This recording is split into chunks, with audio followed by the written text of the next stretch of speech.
Mine says 8 o'clock. Mhm. 8 p.m. Eastern time. I think that we are live. Mhm. So, And orange. and, hey everybody, I'm SK from the Haunting Grounds. I'm Cody. Hi, this is my extra set of hands. Yeah. He's going to be helping out today. We have Chris Steffens in the background. Somewhere. Hey. Chris is going to be fielding all the questions on YouTube, right? Chris, you want everything answered, all the questions asked on YouTube, correct? Yes. Yes. And while you can't see this, SK, I wore my orange shirt too. Did you? I sure did. Chris is So in uniform. we all match. We're all in uniform. So today we're going to touch base on a topic that is probably high on the priority of a lot of home haunters. I'm guessing anyways. And if it's not, it probably should be, because lighting really does make all the difference. You can ruin a beautiful haunt with poor lighting just as easily as you can make this most simple haunt, the most simple display, look incredible.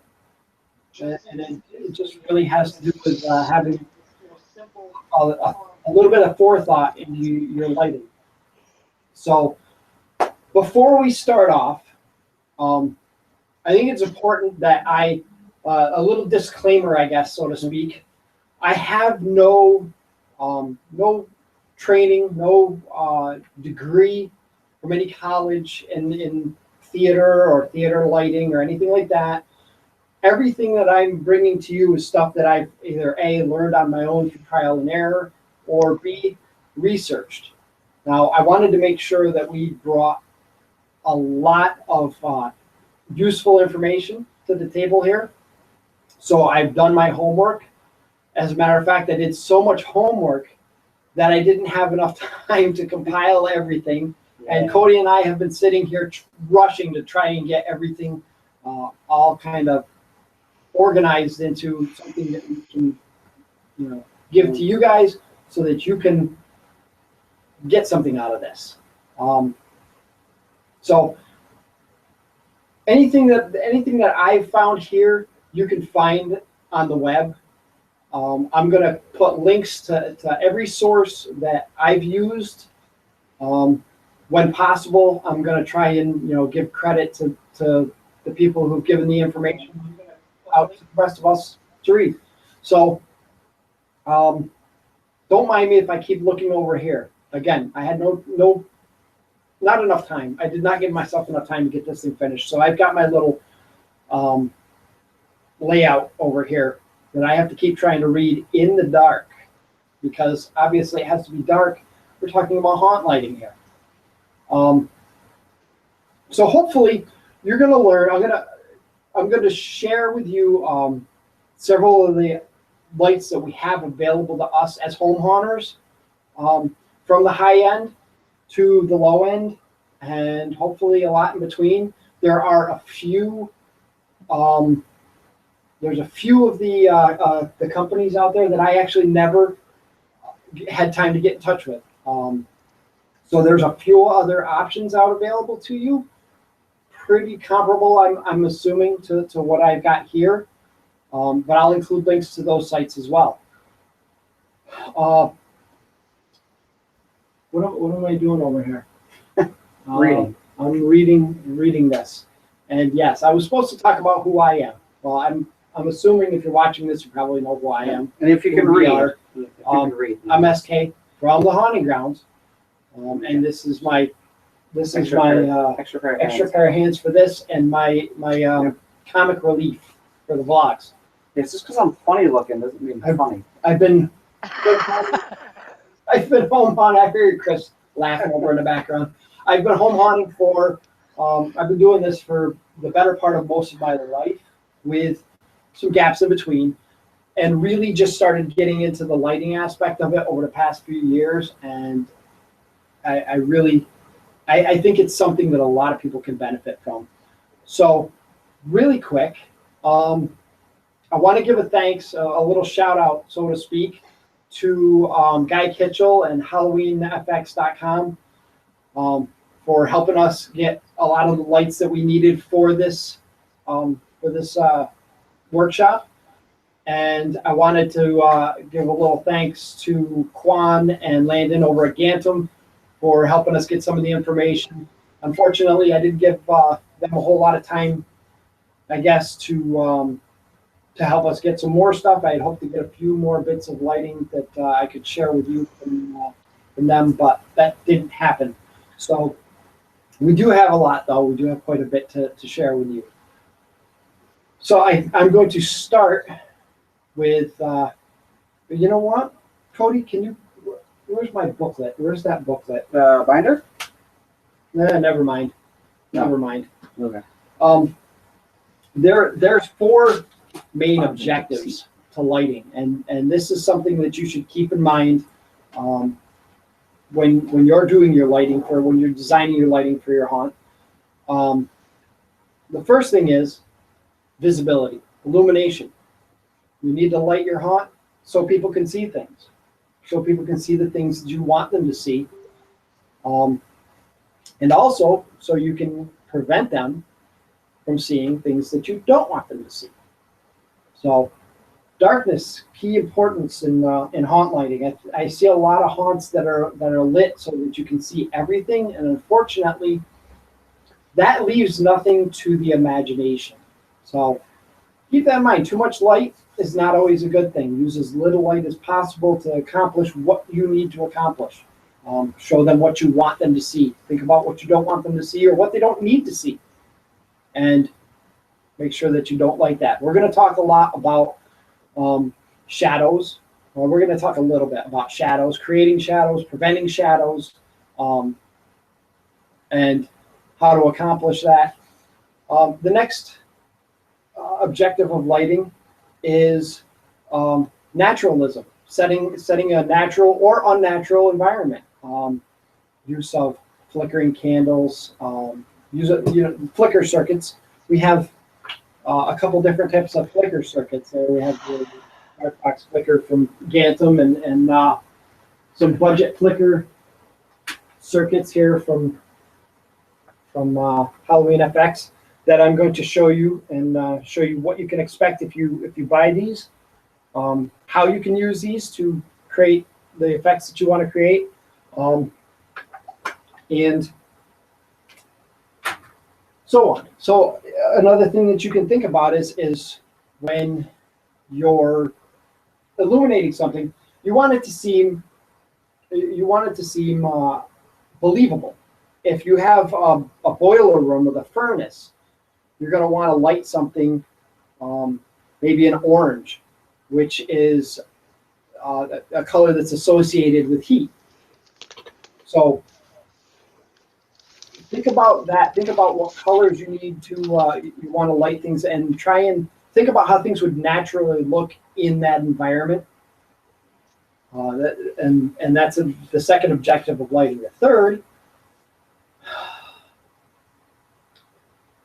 I'm trying to remember here because, like I said, I didn't have time to get all this stuff organized. What is the third? Oh, you know what? Where's the binder? Is that around here? Binder? Yes, this binder is over this way. I have all this research that I did. It's a lot. To bring to you guys. This is More paperwork than I've ever had this in is my a binder of stuff. And really, I went through and I researched everything from color philosophy, color association, or color psychology, I'm sorry, color psychology and stage lighting, theater set lighting, lots of information, more than I had time to put together. So really quick, visibility, naturalism, composition. How could I forget that? Composition. Probably one of the biggest things that you think of when you're doing your haunt, when you're lighting your haunt, is the overall composition. Thank you, Cody. Mm-hmm. And how you want everything to work, how you want things to work together, and how you want to things to complement each other.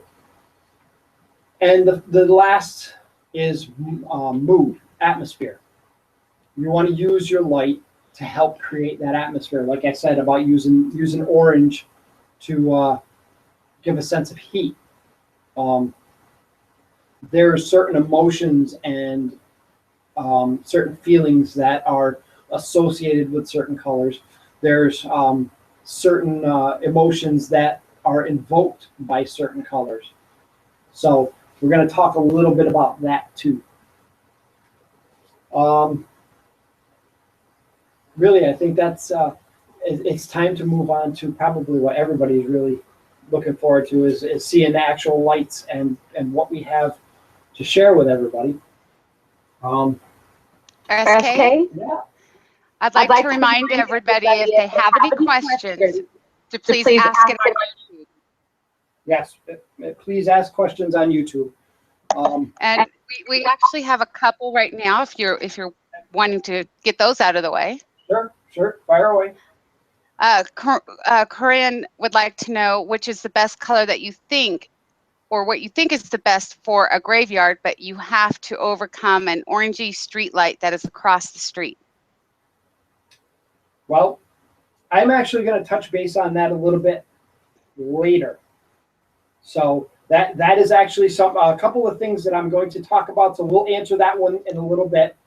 And then at the end of this, Perfect. if questions aren't answered, we'll tackle them again. Any questions that aren't answered by the end of this, I'll give everybody a chance to ask. But that is one thing I have slated on my little agenda here. Perfect. That's it. Oh, that's it. I thought you had a couple questions. Well, except for Nate says you need to be on next season's HH. He says that we could drink a lot. You know what? I'll be on next season's Hunters Hangout if I'm invited. Hunters Hangout's trying to bring more and more of the new hunters in, and less of what people have already seen. So they want to share new stuff and stop sharing so much of the old stuff, I think. So if I'm invited, then I better have a good reason to be invited. My opinion, I've been on the show every season. I don't think that I've done anything substantial enough to deserve being on another season yet. And all right, so let's talk really quick about the lights that we're going to be using in this display, and I'll explain which lights I'm using as I'm using them. But for the purposes of what the heck did I do with that other one? I had them all lined up right over here, Cody. What'd you do with it? I didn't touch anything over there since I told you I organized everything over there. You organized everything, but what happened to What the are you last? looking for? I'm looking for the last dark light. I'm looking for the Precision Alpha. That I didn't see any of those over there. not over here. That was not my fault. I swear to God. Promise. Don't mind us, we're working in the dark here, folks, and it's not as easy as one might think to find stuff. No, but seriously, I have, oh, you know what? We moved it around and we were using it for, oh, I knew this would happen.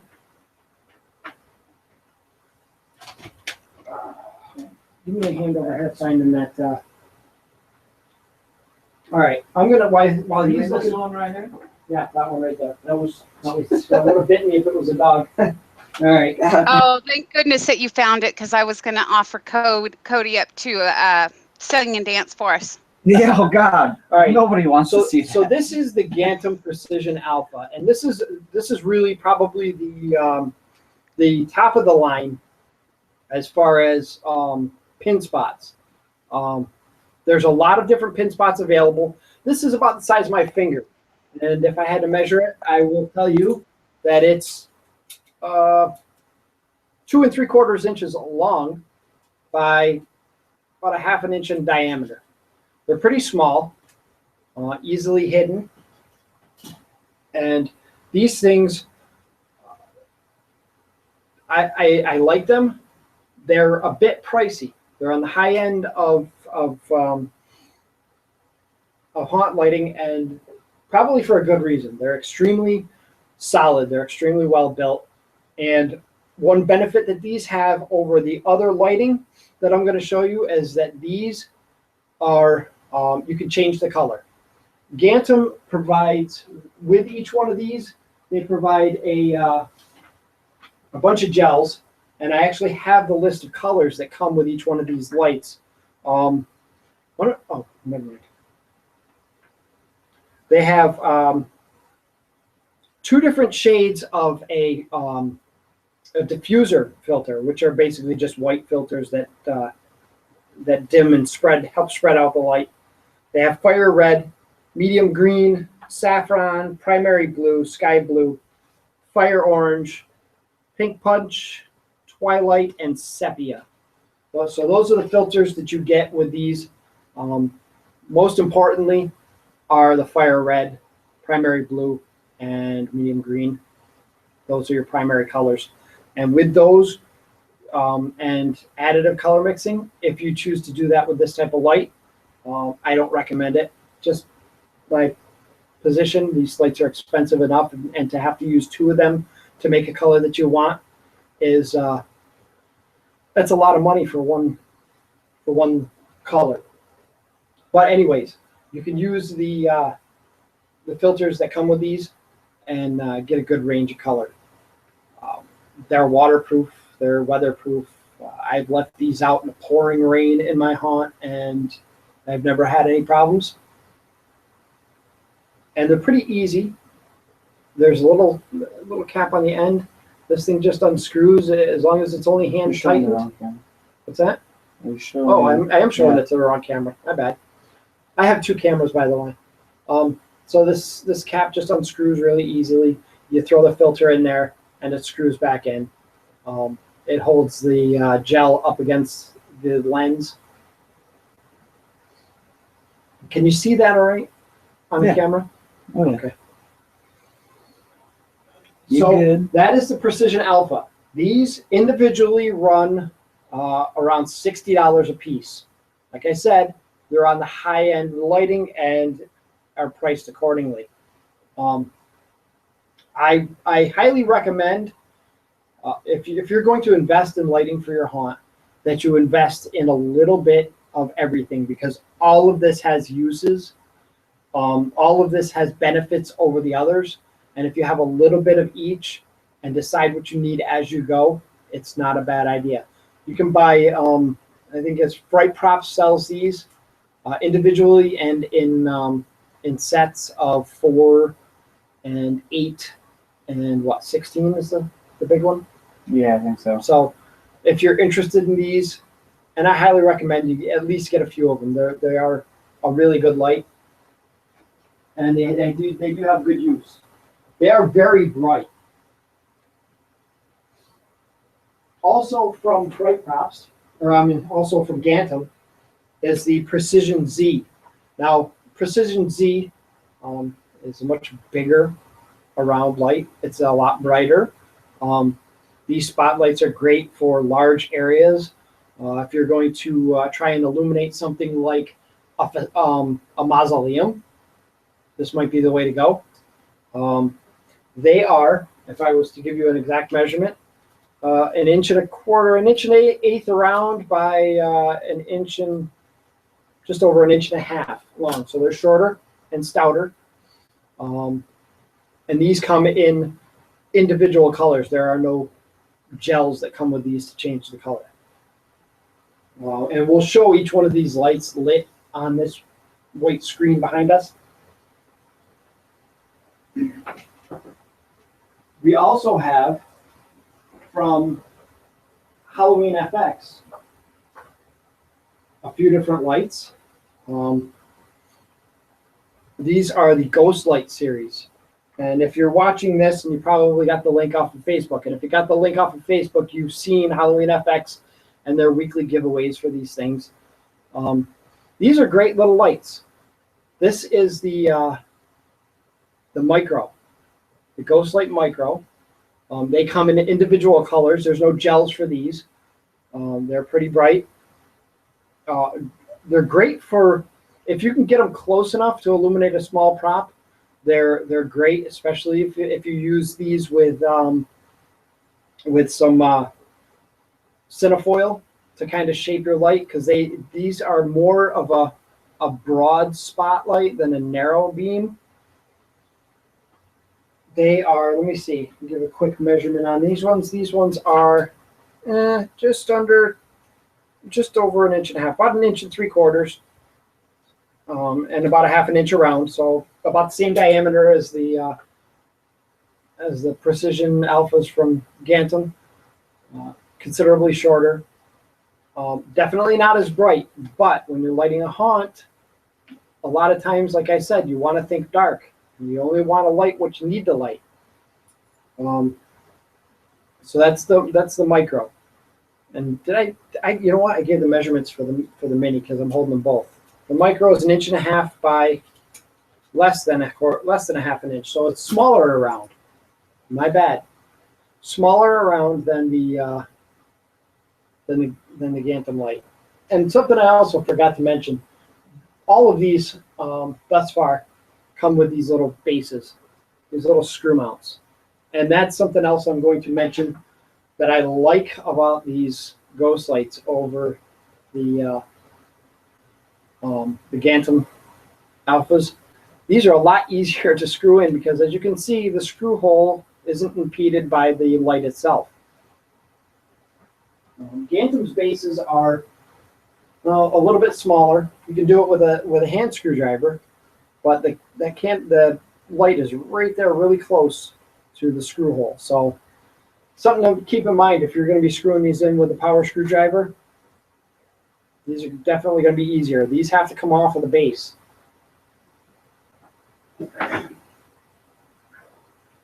All right, so that's the Ghost Light Micro. We also have the Ghost Light Minis. These are just a little bit larger. These have a lens in them that can be removed. There's a little insert inside of the cap, and I'm still looking at the wrong camera. So, Chris, if I'm looking at the wrong camera and you can tell, just yell at me. Did Chris fall asleep? Yeah, she seems to have poofed. Oh, Chris disappeared for a moment. These have, it's pretty easy. You can undo it with, well, you may have to get it loosened up with the screwdriver, but there's a little insert in there. You can't see it from here. There's a little insert in there that unscrews, kind of like the dark lights have. And this lens comes out, and this becomes a floodlight. So that's a nifty little feature. Again, what's when she appeared, it scared me. Oh. I'm here. I'm having headset issues. Oh, welcome back. We were talking to you. I said if I start looking at the wrong camera to yell at me. Got it. So these are a little bit bigger. It's the same base. This uses the same base. You have a little bit less room for screwing them in, but I still think it'd be all right. I think we use the power screwdriver without a problem because I have these mounted all over this place right now. Yeah. So that is the Ghost Light Mini. I already gave the dimensions: 1/2 inch by 1/2 inch around by 1.75 inches long. Ghost Light Mini.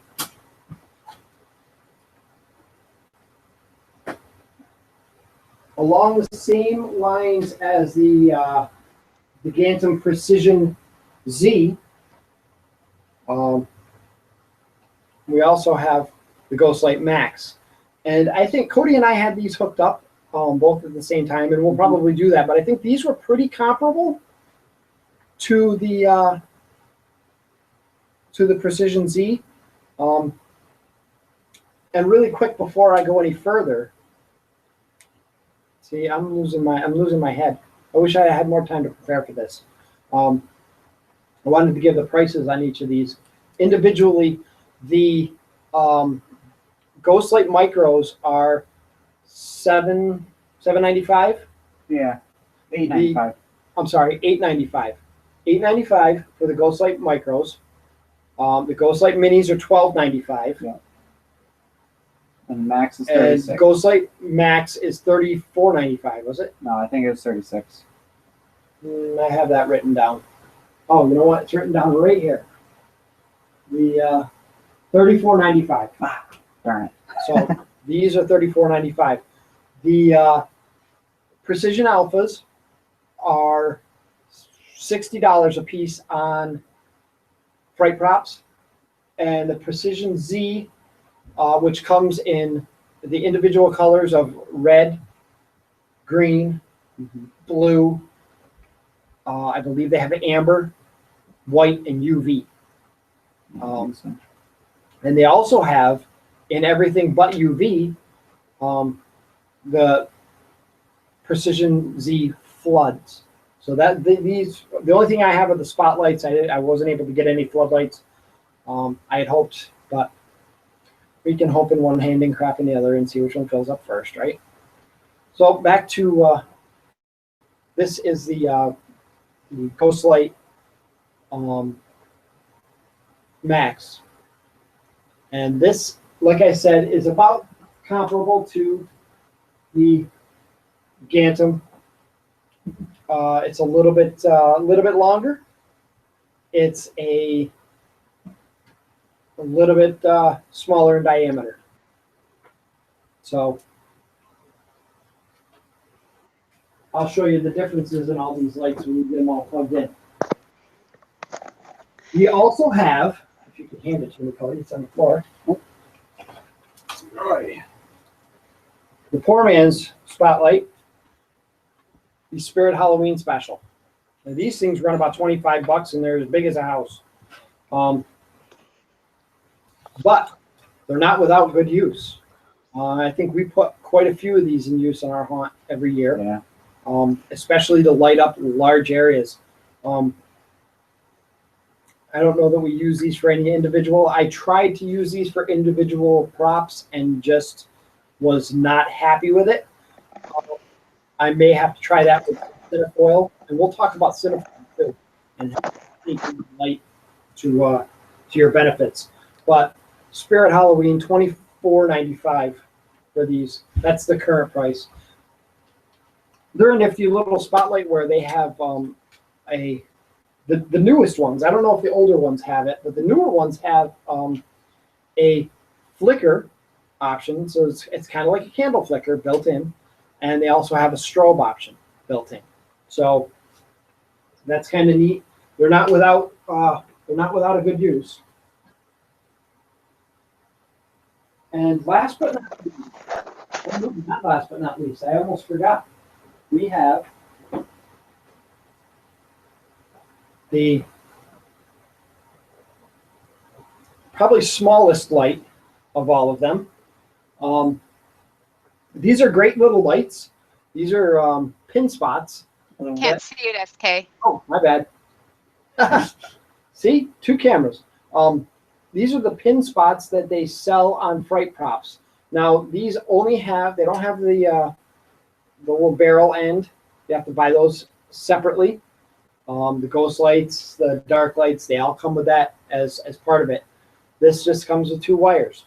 So you can go out and at any one of those sites I've mentioned, you can get these little, I don't know if you can see it, how well you can see it because it's dark in here, but you can get these little connectors. And these will adapt your wire ends to your light. And then we'll adapt with the rest of the 12-volt stuff that all of this stuff can be used together. It all uses the same connector. You can get these connectors from Fright Props. You can get them from Halloween FX. You can get them on Amazon. I haven't priced them all out. I think they're all pretty much about the same price no matter where you go. So, and you're going to want to invest in some of these anyways because this is what you're going to use if you need a long run of power. You can get extension cords for these things. But if you're going to be running 100 feet to get your power out to someplace remote, you're going to want to get yourself a spool of wire. And we'll talk about that wire a little bit too. SK? Now, Nate would like to know which is more important, lighting or ambient sound? you know what? I think sound is important, but sound isn't going to make the haunt.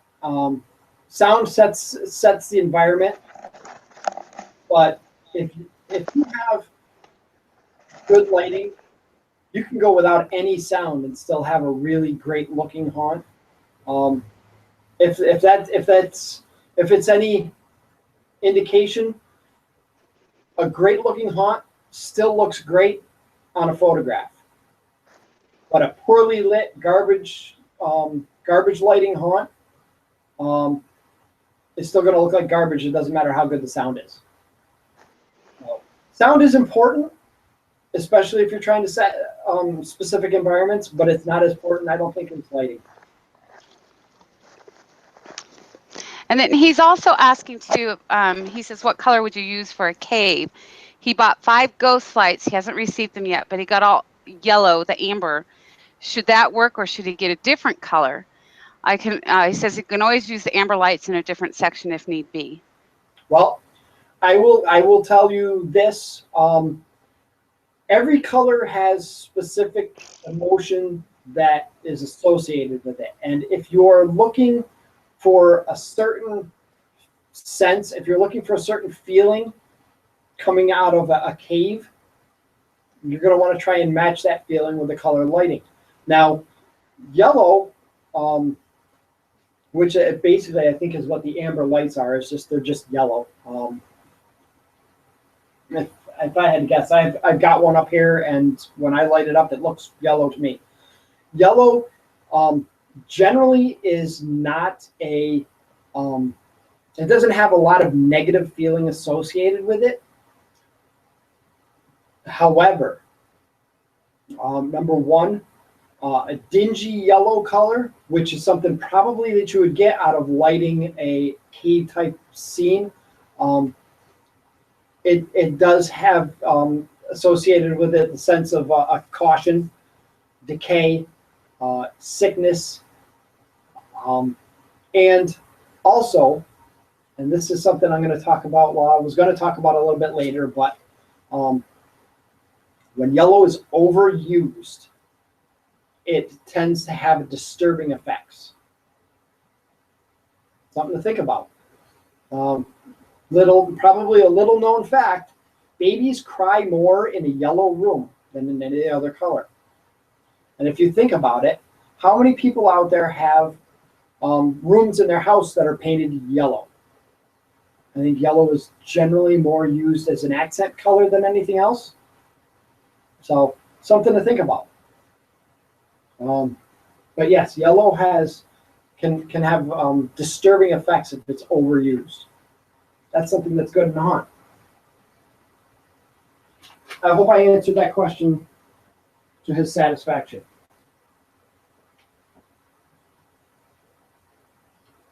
Now, the last light that we're going to talk about, and I think this is actually kind of exciting for me.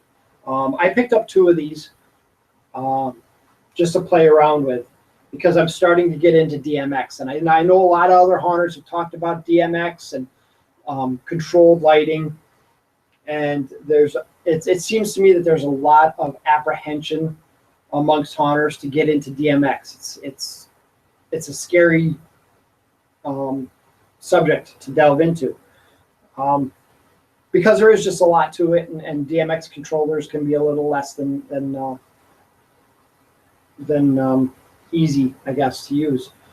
However, Gantom has this new product called the Precision DMX.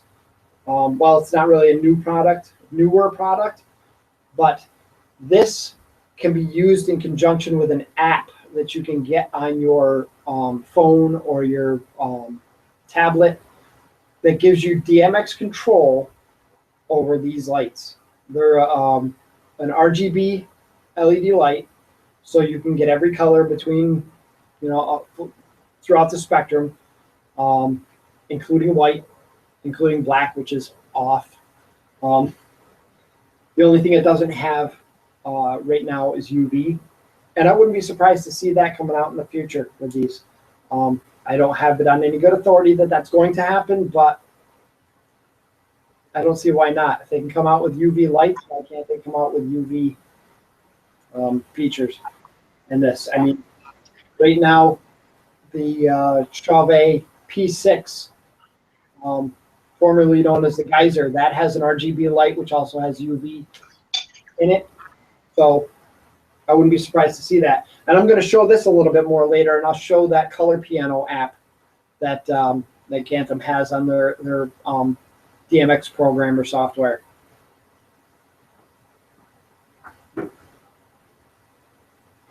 That said, I think it's time to start firing these things up.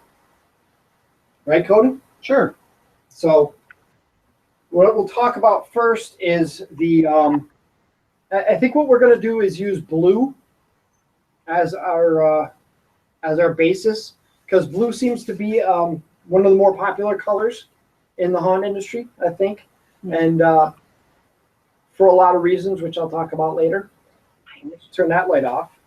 Yeah. It's going to get really dark in here. And off. Just like that. It got really dark in here.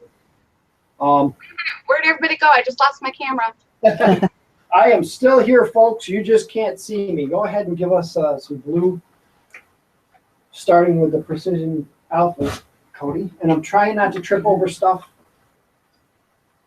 Blue. This is the blue Precision Alpha by Gantom. It's a very bright light, very clean. What you can't see on the camera that I can see here, we've actually tested this. We had the whole thing running up on two separate computers. So I know what you guys are seeing. I see a very clean light that just fades out from the center. And we're lighting this screen up from a distance of about 5 feet. Probably should have measured that sooner. But this is the Precision Alpha. So let's see the I guess go with the Halloween FX the Ghost Light. No, the Ghost Lights. The Ghost Light Mini. Ghost Light Mini. Yeah. So the Ghost Light Mini, I mentioned before that these have a lens in them that can come out. And unfortunately, I haven't taken the lens out of any of these, and I don't have enough of these to just pluck a lens out because I'm actually using them for other things as well.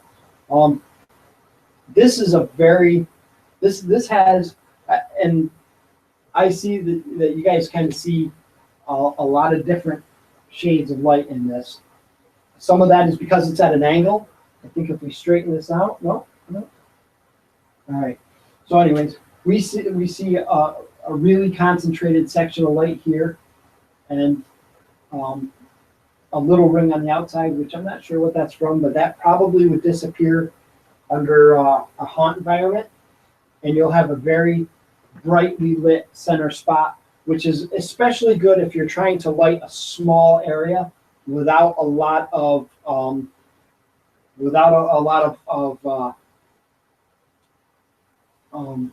light pollution. Light pollution is this stuff on the outside of your prop. If you're sitting here trying to light this, then anything that's going past this that you don't want is light pollution. So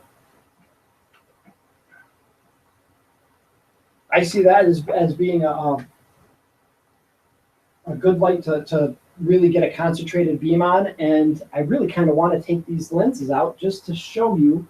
Let me see if I can grab a flathead screwdriver and just to show you the difference. Oh, that's a Phillips head. Hope if I have lights over here. I just want to show you what these lights look like if you take these lenses out. So I'm going to do that really quick. Going the right way? Probably not. Nope. All right, there we go.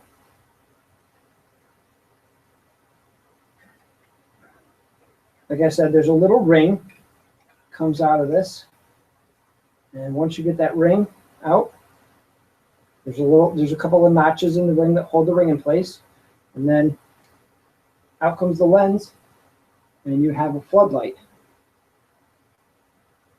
So this gives a nice, fairly light. Oh, that lights up my shirt nice, huh?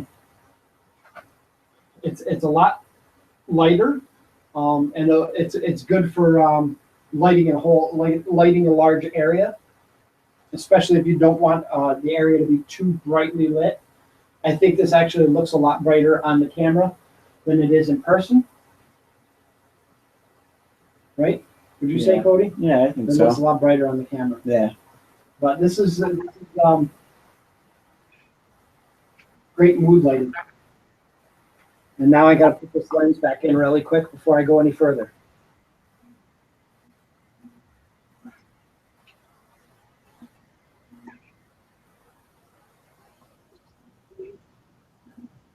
When you're doing this, make sure that when you're putting these lenses, if you're taking these lenses out and putting these back in, that you're putting them in with the little notches on this ring facing out. Otherwise, you'll never get it tight, and you'll probably never get it back out again. All right, so that's the Ghost Light minis. Go ahead and give me the Ghost Light micros. Okay. The blue. Bam. Ghost Light micros, pretty close to the same type of lighting that you get from Ghost Light minis. What do you say, Cody? Yeah, it's about the same. About the same. Yeah. You don't have the benefit of taking or putting a lens in to define that light in the center, but it's got a good coverage of a large area. And if you're trying to light something up close, these lights are really good. And last but not least, let's go with the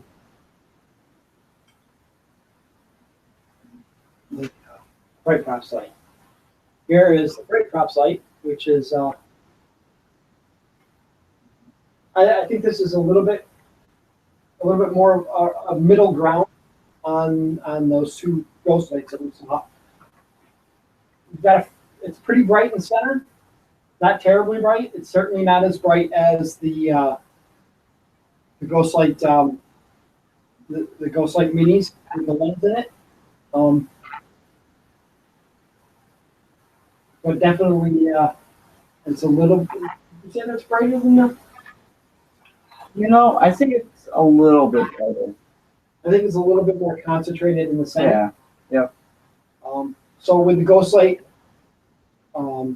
micros, you've got more of a broad light. It's a little bit more evenly separated across the larger area. Up close. You went black. Oh, there we go. Yeah, I went black because I was covering. And he never Was creating a shadow. There's the new Haunting Grounds logo right there.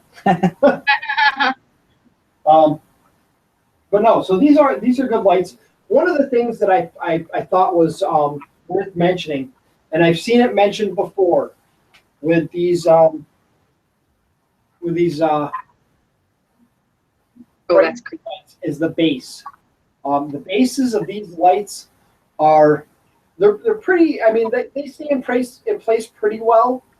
They screw in pretty easy. You can kind of move the light out of the way. It's just a ball and socket type of plastic base.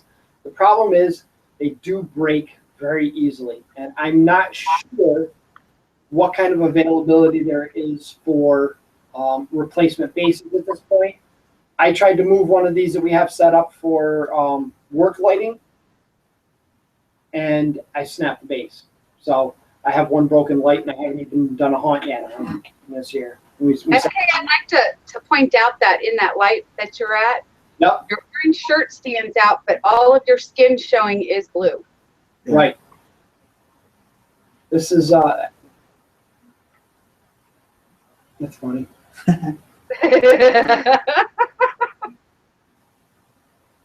It is color mixing at its finest. You look like you're part of the Blue Man Group. Well, either that or, one of the little blue guys in Willy Wonka and the Chocolate Factory. Oompa Loompas. So the last thing we have is these larger spotlights. If you could give us a ghost light first. And I'll actually light these up side by side as well, just so you guys can see what you're looking at. This is the Ghost Light Max.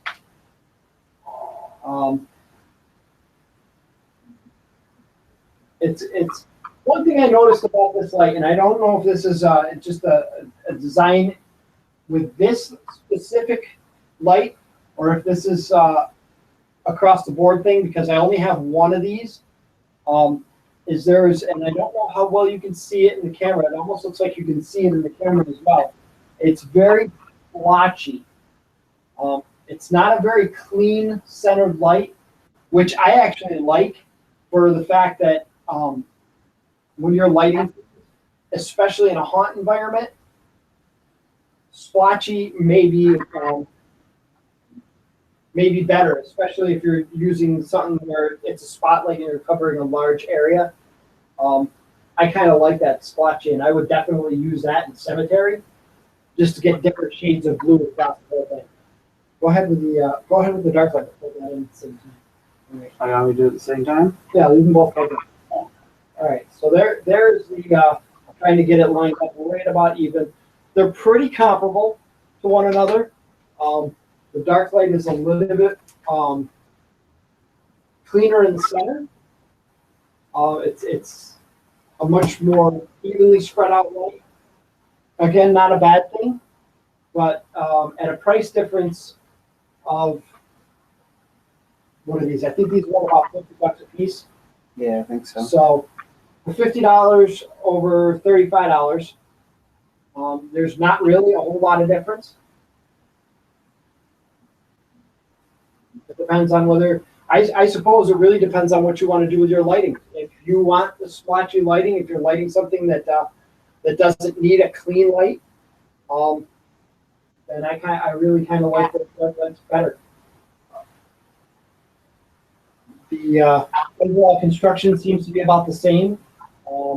Dark light maybe a little bit more solidly constructed, but another thing that I like about these dark lights that I'm going to show you really quick, if you can see it, is that they come with a ground stake. So if you're putting these in a haunt in your yard, ground stake is already there. So that's another, I guess, another little plus to these things. Didn't make it very easy for mounting it here on this board, but. And finally, what else do we have lighting wise? I think besides we'll tackle that a little bit later. covered each All right, one. so that's all of these. We'll just put that light back on. And let there be light. Yes. SK. Yeah. Nate says you can use terminal strips to daisy chain the mini spots too. Yes. But that does not solve my problem with a broken base. Yeah, no. I was really off put by these. I mean, I got these. They are. I want to say they're $7 a piece. Let me look real quick. Bright Props mini spots are $7.99 a piece. So they're just a little bit cheaper than, a little bit less expensive than the Halloween FX lights, but they're also considerably less well constructed.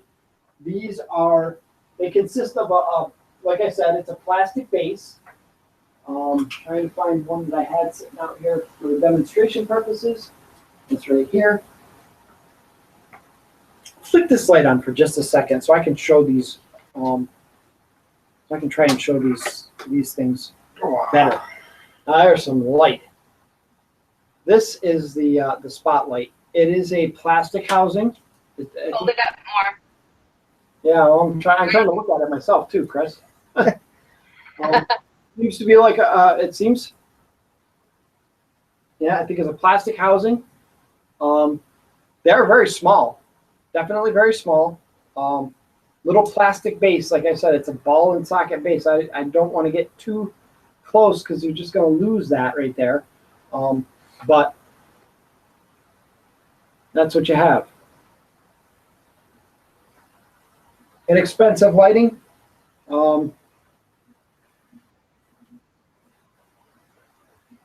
But hey, you know what? At the price, it's not a bad deal, especially when you're starting out. And if you've got a light to haunt and you want to save up money for the big stuff, buy the little stuff first. Not a bad little light.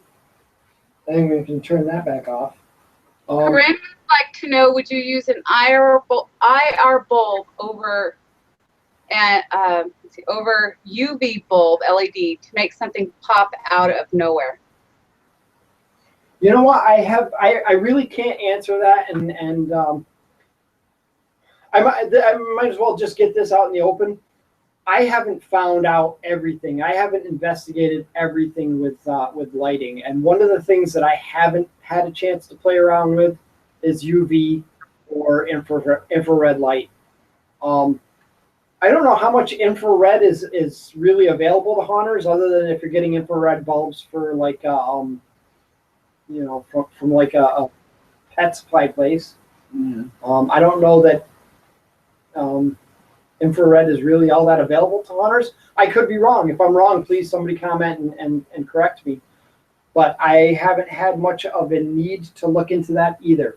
And I haven't done anything with UV. I wanted to get a couple of UV lights. That was one of the things I was trying to. I was contacting Gantom about trying to get some of those lights, but again, that I guess I just didn't give enough time, enough notice.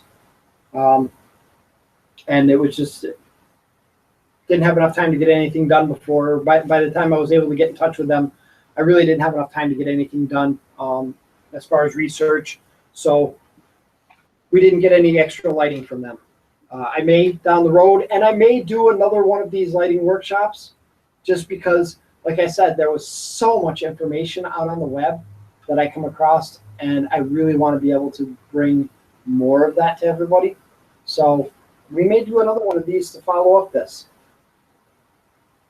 And then Corinne also says, would this GL work with fog light or with fog light vortex? We what? With the GL, I'm thinking Gantom lighting. Would the Gantom lighting work? With fog like a vortex. Well, you can certainly use the Gantom. You can probably use any of these lighting options to light fog. And depending on your fog machine and your lighting setup, you could actually use these lights to light up fog from a fog machine, kind of like the P6 or the Chauvet geyser, to make it look like flames. Unfortunately, most of the fog machines don't shoot upwards. So, but I have seen people use fog machines, upshot foggers, with typical LED haunt lighting to give the same effect. So, yeah, you probably could light the fog up with these. I don't know that it would work like a vortex, because this is not a single beam like a laser is. A laser is just a very thin beam of light that doesn't get any bigger as it goes further away. These lights dissipate. I mean, this is 5 feet. You see these lights dissipate to a considerable size. Christ, it's almost 5 feet across this thing. So 5 feet, a 5 foot spread after 5 foot. That's a nice spread of light. And then Phil is asking, and I'm sorry, Phil's YouTube just comes up as Phil, so I don't know who Phil is. But he's saying, not to get ahead of y'all, but are you going to be putting these similar lights side by side to compare? I think we just kind of did that, didn't we? We did it a little. And I certainly can. The problem is that aside from the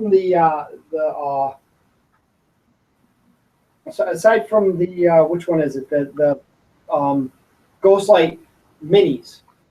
Everything seems to have a very broad beam of light that covers this whole entire thing.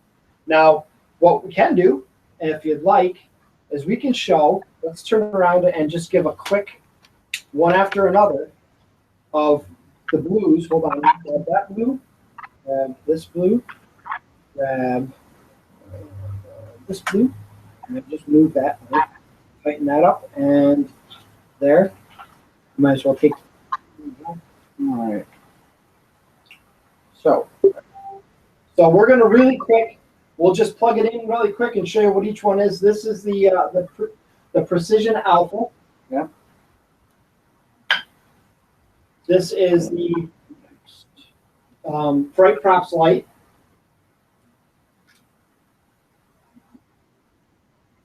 This is the Ghost Light Mini with the lens on.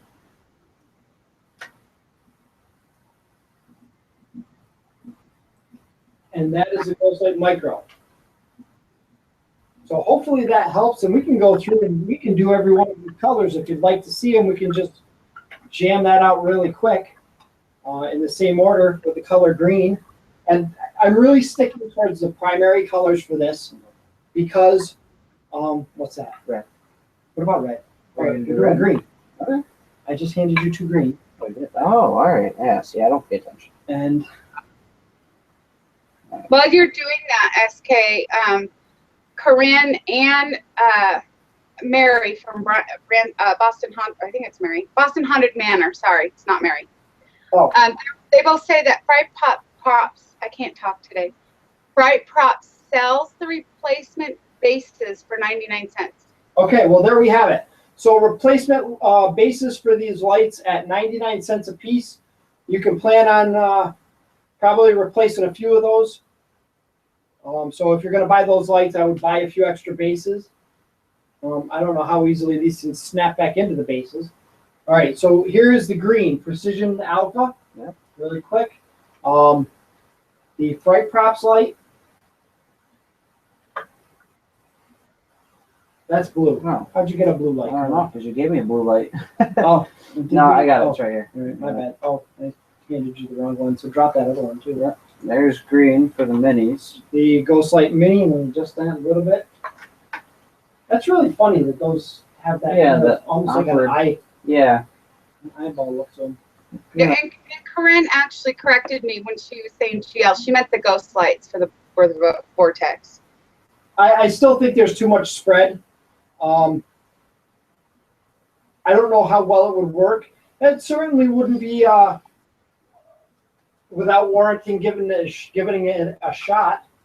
And then really quick, we'll run through the reds. Now, it's funny. One thing that Stan's mentioning that we came across while setting this up. Here's the red. Here's the red filter on the Dark Light Precision Alpha. The red Ghost Light, which seems extremely dim compared to the rest of the. But then red LEDs are notoriously dimmer than the rest. Also yellow as well. And there's the mini. There's the Ghost Light Mini and the micro. the Ghost Light Micro. All the ghost light minis have what looks like an eyeball, and it's like the center of it's kind of off center. Yeah, I think that probably has something to do with the reflector inside, but don't quote me on that. I've used these before, and this is something else that we'll show really quick. One of the things that we're doing here is we're putting this up against a white background. For those of you who I guess don't have a lot of color background, art background, or I guess it's probably just common knowledge that white reflects all colors of light better than the black, and that's because what we see as white is actually what we see as any color is actually just the atoms of the makeup of that color reflect the spectrum of light, the red spectrum of light, and absorb the other spectrums of light. So if I have this box cinefoil box here. I think everybody, I am assuming everybody knows that if you shine light through a prism, it'll separate the light and you'll have a rainbow. And that just proves that that white light, and this is something we're going to talk about in color mixing, but that just proves that white light is consists of every color of light. The primary colors, and then between the primary colors, they mix to cause the secondary colors and the tertiary colors beyond that. But what happens with anything, any ink or pigment or paint, is that the makeup of that paint is designed to absorb the spectrums of light other than the color of the paint, the color that you see. So this this dye in this cardboard here absorbs the red light, it absorbs the green light or the yellow light, and reflects the blue light. So therefore you see blue. Since there are no colors in the color black, black absorbs all the colors, whereas white reflects it. I think what I wanted to talk about now was exactly that. We were talking about the light pollution and the colors being, let's raise this screen for you. Yeah. The colors being, leaving that light pollution. But on a black background or a dark colored background, which we're more likely to see in a haunt environment, go ahead and put that white light off. Darkness. I think you'll see a lot less of that than you saw. Go ahead and give me the blue dark light. I mean the blue. Yes. The blue. You can still see it a little bit, but you see that dark center a lot better. And in person we see this, but it's very, very dim. I can see this on the screen, I think, better than I can see it in person. Yeah. So, and that's going to be one of the things that I'm going to talk about to help, eliminate light pollution. Is your background. All right. And within that, Phil is asking, how many changes of light would you recommend? Different colors per scene prop, how much would be too much, or on the other side, how much is too little? What's a good range between creepy and visible? Wait, I'm sorry, I think you cut out and I missed what, too much? Okay. Phil says, how many changes of light would you recommend? How many changes of light?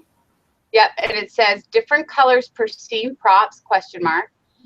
How many would be too much, but how many would be too little? Well, and what's a good range between creepy and visible? Between creepy and visible, color ranges, not necessarily relevant. I mean, different colors work together differently to achieve different results. And the colors that you're going to use should really be based on what you want your haunt to look like. If you want a very lively, a very fantastical look, you may use more colors. You can still create creepy with a lot of colors, but if you want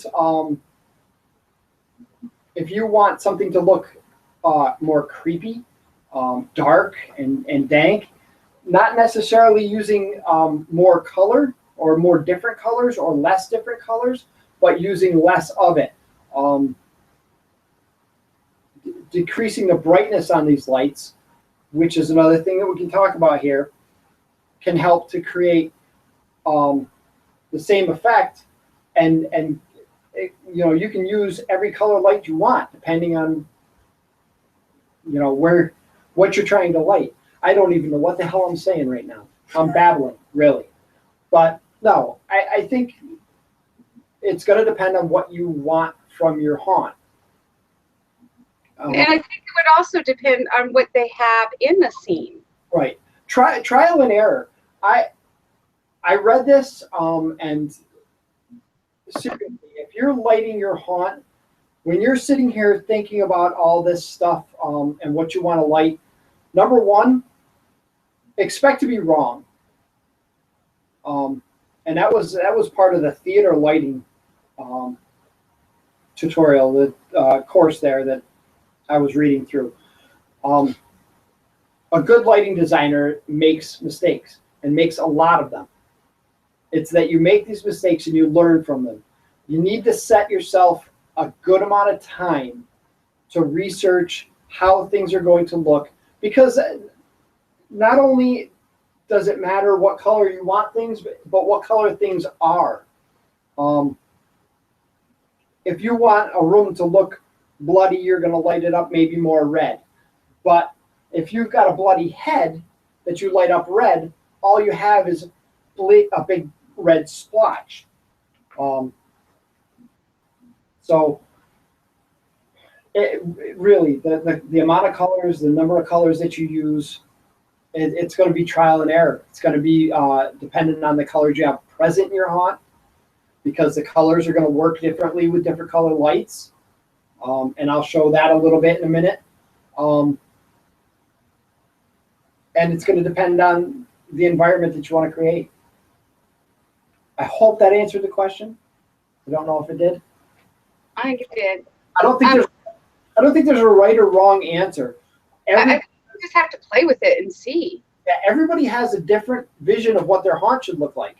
My haunt may look fantastic to me. Somebody else may look at it and go, that looks like shit.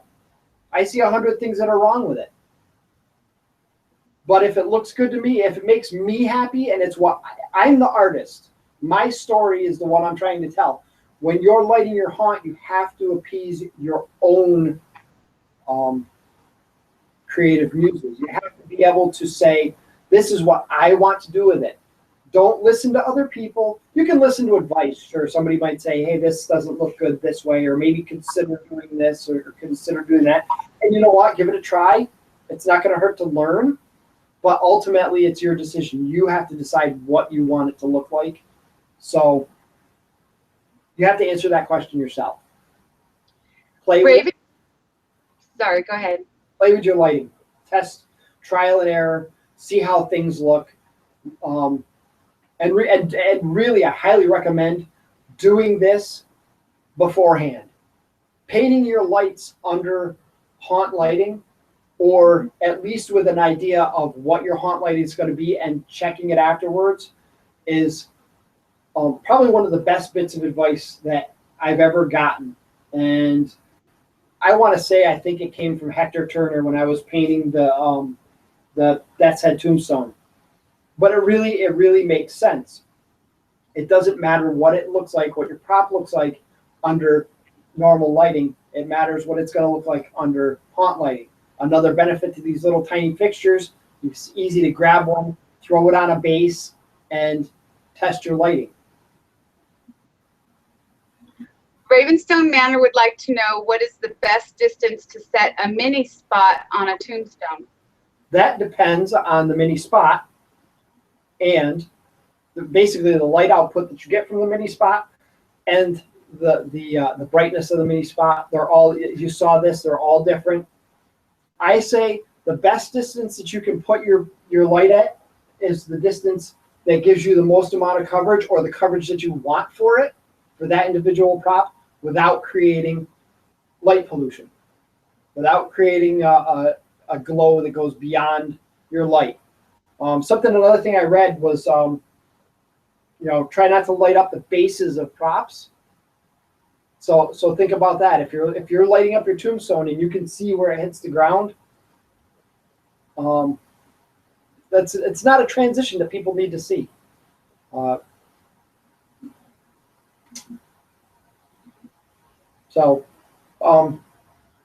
I guess I can use this as an opportunity really quick to, this is my idea.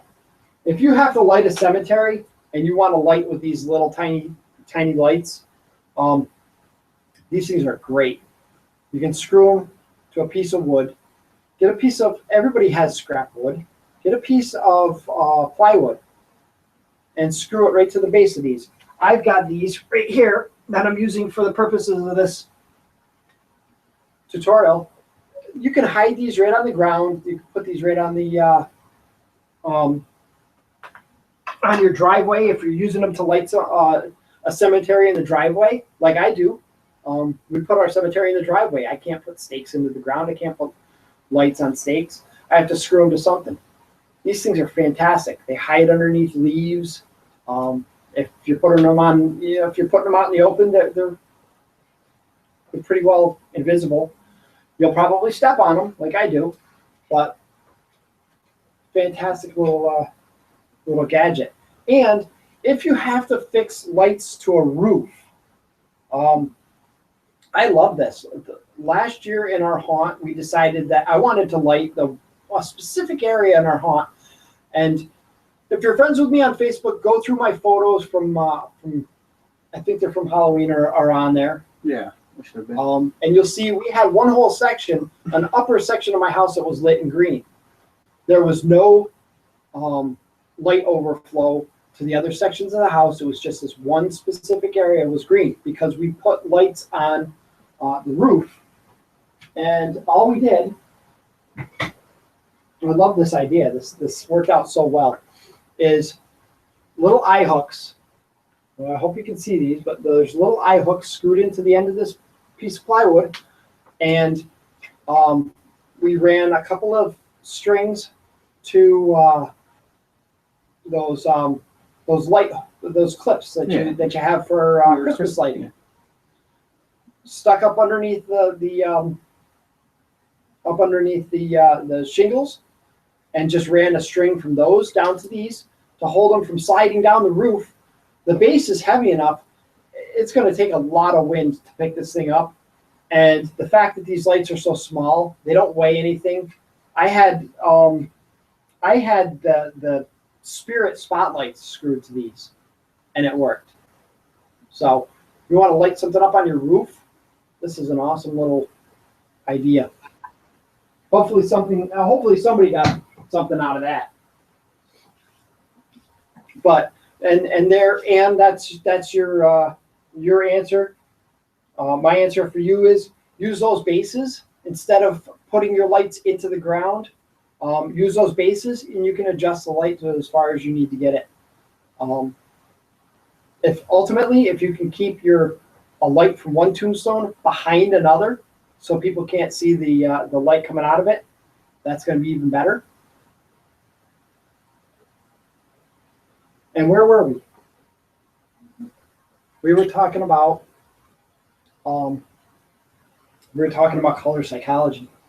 We're going to talk about color psychology. Something got me thinking. I was on Haunter's Hangout this past year, and Steve Reeves, Yard Haunter 5, Yard Haunter Steve, however you know him, he made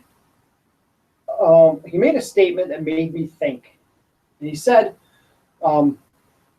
he's tried using different lighting schemes for his cemetery, and he always kept going back to the blue lights.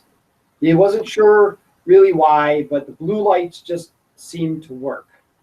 And that got me thinking. So I started looking into it a little bit more, because that was something that I found as well. I like lighting up the haunt, but with different color lights in the cemetery. And you'll see my cemetery lights. I did different colors this year. Mm-hmm. But ultimately, the blue lights just seemed to work with the cemetery. And the reason that is because there are certain emotions that we associate with certain colors. Blue, some of the emotions that are tied to blue, coldness, loneliness, lack of emotion, unfriendliness. So if you think about a cemetery and how you want a cemetery to feel, you want it to feel like that. You want it to feel lonely. You want it to feel cold. That's why this works. Another color that's good to throw in a haunt, if you want to mix up the colors in your cemetery, is purple. Dark purples. What is it? Dark purples are they tend to invoke gloom and sadness. So those are more. If you want more colors in your cemetery, throw some purple in there and see how that looks. Chances are you're going to want to steer away from colors like green and yellow. Like I said, yellow has a lot of positive emotions that are associated with it, and that steers you back away from that gloomy. What is red? What's that? What is red? Red. It's funny because red actually has there's color psychology. Color psychology is the natural emotions that are that certain colors draw out, and then there's color symbolism, which is certain colors are associated with things because of in the instance of red, it's associated with blood and fire. Why? Because blood and fire are red. But it also symbolizes danger. It also symbolizes war, strength, energy, power, apprehension, and fear. Is that right? Aggression and fear. And this was something I think I talked to you, Chris, about it, and I did it with Cody too. If you think about an entryway, think about an entryway in any room of a haunt, and you want it to look. You want people to kind of have a sense of danger. What color do you see that doorway being lit? And every person I've asked has said the same thing. They see it that color. They see it being lit red, and that's because we associate red with danger. Mm-hmm. So you know, but anger, I think too. I think red also invokes anger. It does, which is not necessarily an emotion that you want to be invoking when you're sending somebody through the haunt.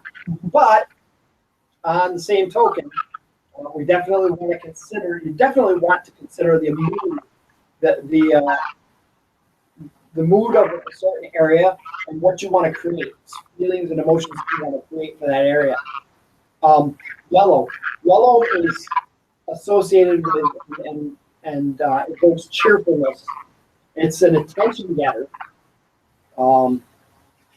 Something maybe a lot of people don't know. Yellow is stands out the most over all the other colors against the color black. We talked about babies cry more in a yellow room because when it's overused, it has a disturbing effect. And dingy yellow can we associate with caution, decay, sickness, and jealousy. I don't see that one, but I guess I'm not the scientist in this, and this is all based off of my research. So we all think of that yellow. You light up, and I think especially if you're lighting up a person prop, yellow would really bring out that sickly look. Green has a lot of positive emotions as well. Shades of green, however, if you can shift it to a darker green or to a yellow green, it has a different effect. Green typically is associated with growth, fertility, strength. Green is the most restful color to the human eye. So it has a strong association with safety. That fact right there is not entirely useless in the haunt industry, and I'll explain why. Along the same time, we want to create certain emotion. Think about this. One of the best strategies of a haunt is getting people to let their guard down. If you want to surprise them, you want to surprise them when they least expect it. You want to build up apprehension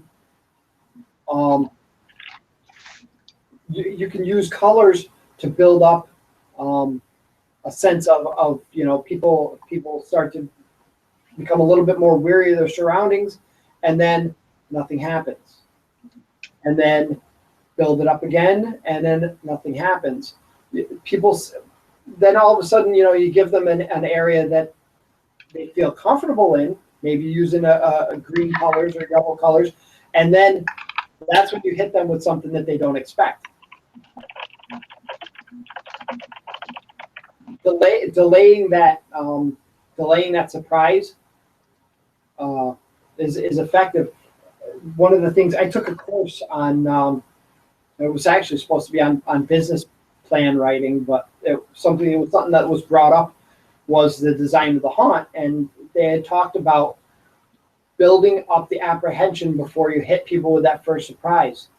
And one of the things they had talked about was the movie Jaws. And I don't know if a lot of people realize this, but the movie Jaws, probably a movie that terrified a lot of my generation when I was little. I was scared the hell out of Jaws. That movie scared the hell out of me. But Jaws, the shark, Bruce, as he's been affectionately named by the crew, never appeared in the movie until it was 1 hour and 1 hour and 21 minutes, I think it was. 1 hour and 21 minutes into the movie before you saw Jaws. That's a lot of building to get to that point. So that's something that you can use especially if you're doing a walkthrough, to build up that apprehension, and use colors to associate certain levels of, to draw out certain emotions, get them when they least expect it. What else are we doing? We talked about blue. Blue generally produces a calming effect. Maybe that whole calming effect is along the same lines of the lack of emotion and just the general relaxed nature of a cemetery. I'm sure cemeteries are spooky, but there's a lot of people who are relaxing there. So, and finally, purple. Purple, a color is generally associated with power, wisdom, mystery, and magic. But dark purple, we talked about really quick, dark purple evokes gloom and sadness and can cause frustration. Maybe a good tactic for those puzzle rooms, those escape rooms. All right. That pretty much, I think that pretty much touched base on everything for the color psychology section that I really wanted to talk about. Chris, can you think of anything? We talked about this a little bit before. Yeah, it's really interesting. What I did is just a couple things where they can just go on there, and between Google, they'll find all the various different things on color symbolism and color psychology. Okay. Yeah, I'm going to post the links that I used specifically. Yeah. For my research, but there is so much out there, and there is so many. One thing that I found was it was really difficult to find negative emotions that are associated with color. A lot of the color psychology has to do with positive emotions because a lot of it is tied to interior design, and people paint their rooms to invoke certain feelings. Orange works really well in my kitchen because it invokes hunger. Who would know? But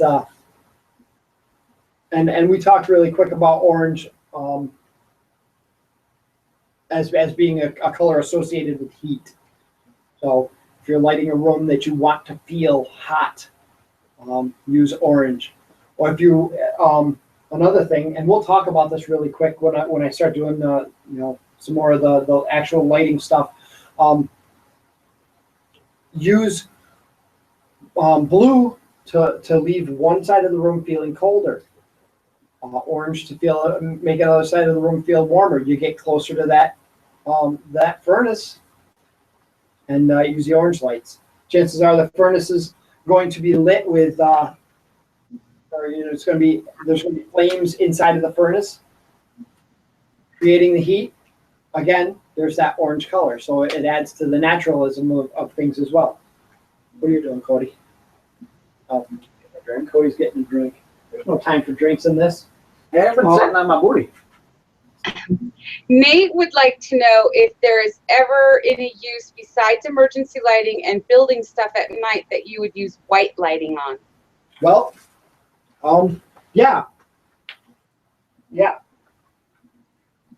White lighting, under the color psychology thing, white lighting is associated with purity. You might use white lighting if you were doing something spiritual, with the spirits, ghosts, stuff like that. I think the single best use for white lighting in any haunt environment is what we're using it for right in here. I have three of these Fright Props white lights, casting a small amount of light on the back of my table of lights here, so Cody can see the colors, because that's another thing I may not have mentioned, but the ghost lights, since they're individually colored, also have this little thing in the back. I think you can Wrong see. camera. Oh, my bad. You probably can't really see that really well, but Is it like a clip? there's a little rubber plug. Okay. Water plug, I'm guessing it is, but the water plugs are color coordinated with the color of the light. Same thing with these Fright Props lights. These Fright Props lights have a small little rubber coating around the end of the wire that indicates what color light it is. Dark light, since they're light, the color of the light is dependent on the gel. They're just white lights, so they're all white. But yeah, white lighting has its purposes. I definitely see it as not being a not very useful color. In this case, white ended up being very useful because I've got a Ghost Light Max. That's one Ghost Light Max right here that's lighting me up every time Cody turns it on, so you can see me. And then we have the Fright Props little mini lights, just shooting lights in certain areas that we needed a little bit of light, and they really don't create a lot of light pollution, which is kind of nice. So if you have actor areas that you need an actor to control something, that would be a good place for them. Drop panels. You could put a light shining up on your actor in a drop panel. White light would be fine in something like that. If I was given enough time, I could probably think of a half dozen or so other uses that white lighting would be good. So yeah, it does have its uses. SK, I'd like to let you know that we're at about an hour and a half right now. Wow. I know, it's going fast. How many viewers do we have? How many people are wasting their time on this? So far I've shown 9, but I mean, it's been up and down. Yeah, it's been moving. All right. So now, really quick, I want to talk a little bit about color mixing. We talked about, let's drop this. I told you I step on these lights. Let's drop this black panel for a minute. Yeah. Oops. Oh, no, you need that to stay there, but sure. Okay. We talked about using colors to create different emotions. We talked about the different colors and the range of colors. And that's something I thought was important. There's 2 types of color mixing. And we talked already about what's called subtractive color mixing.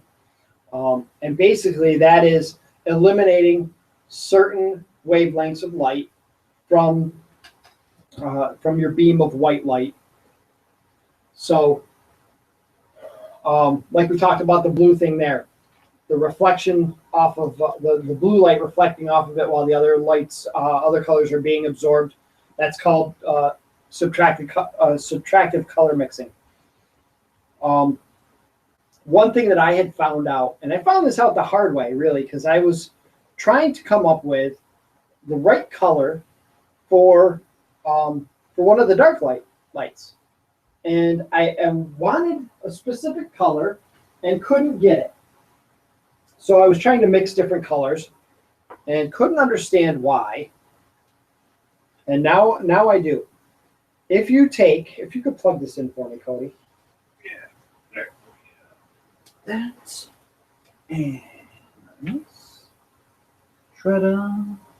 If you take a Here,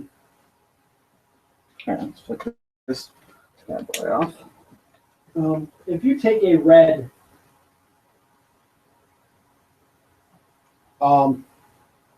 gel and you place it into a white light, the blue and the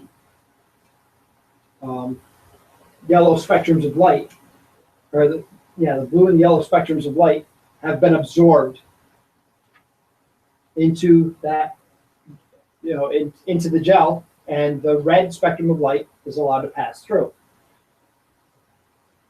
Now, if you throw the red on top of that, even more light is being filtered out, and you can see only a small amount of the spectrum that falls very close to between the blue and the red is allowed to pass through there. If you place the yellow light, any idea what's going to happen? There's no light left. I can see the bulbs through here, and a very small amount shines through up very close, but that light is shining right on that white background right now. So, subtractive color mixing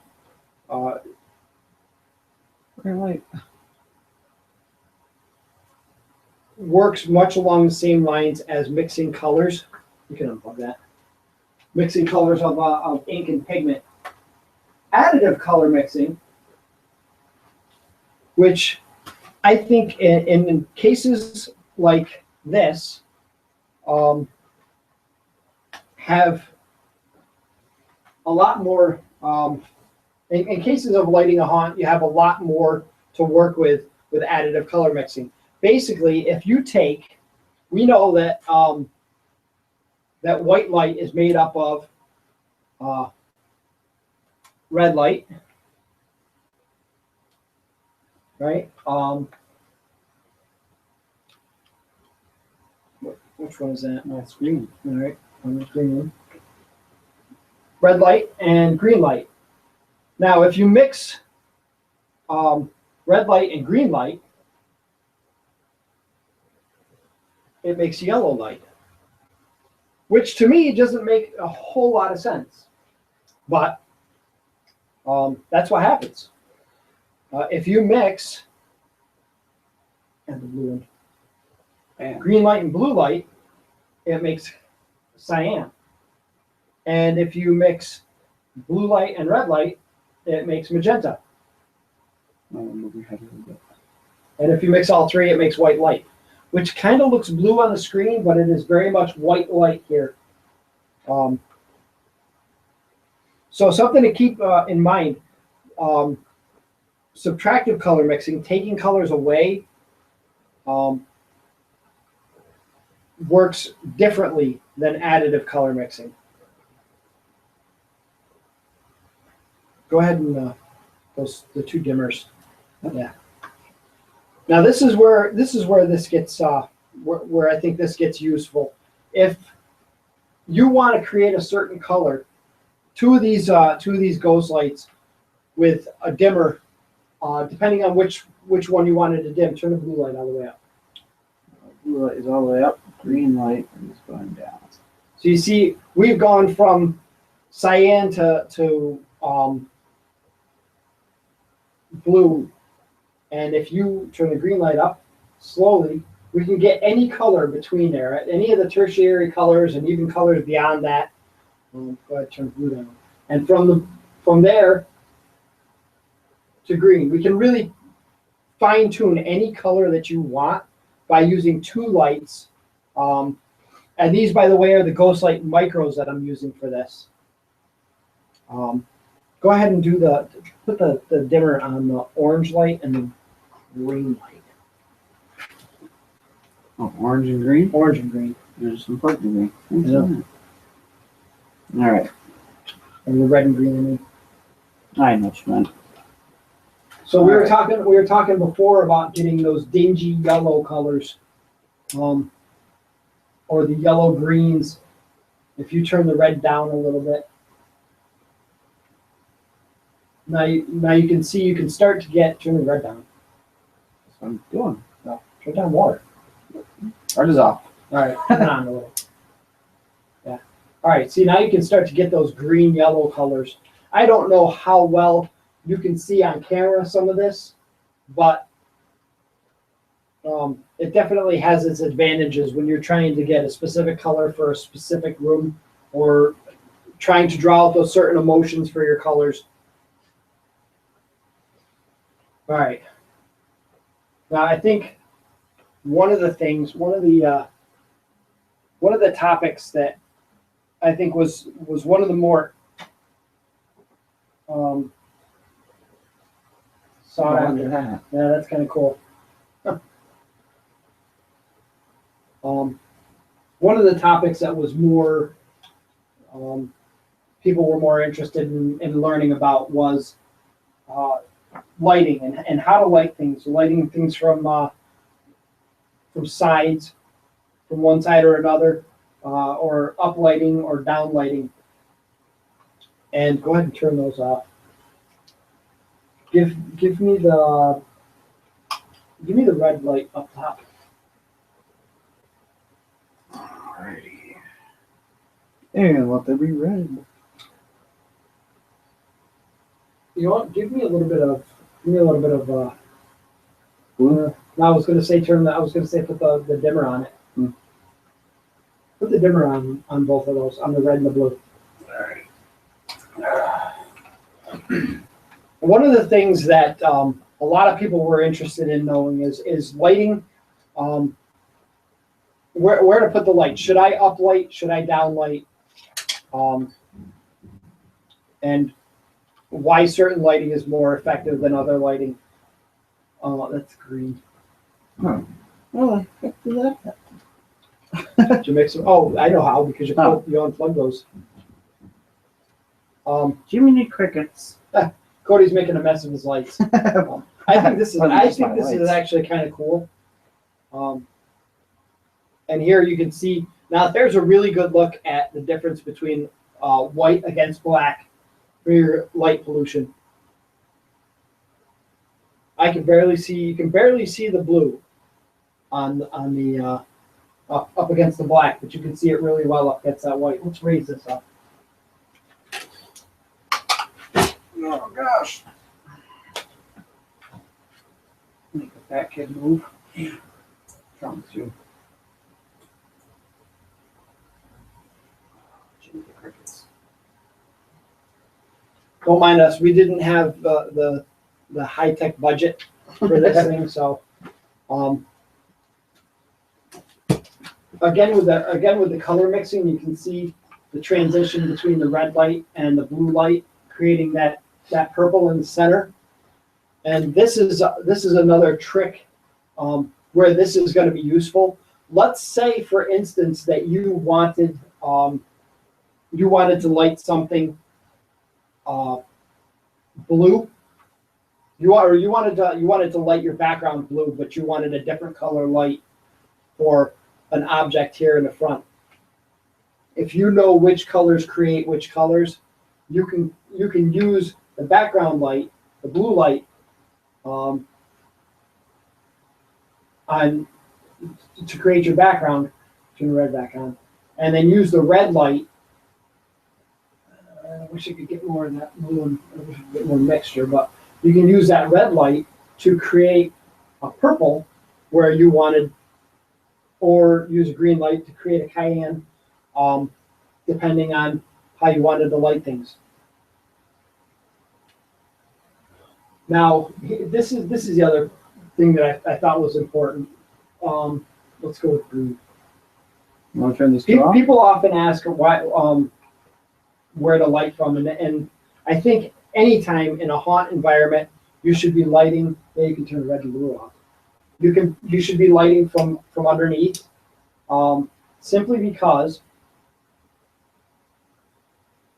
lighting from above creates natural shadows, things that we expect to see.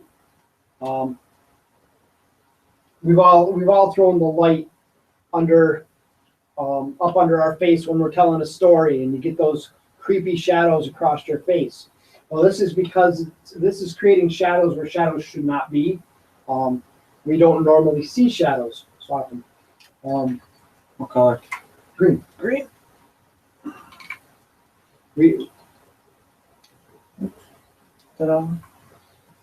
These are unnatural shadows. It's unnatural light. That's a lot of freaking light. That's a lot of light. Again, with the choose your lights carefully. Sometimes these really bright dark light alphas are not the best option. Throw a dimmer on that. Let's dim that down a little bit. See, sometimes we think alike.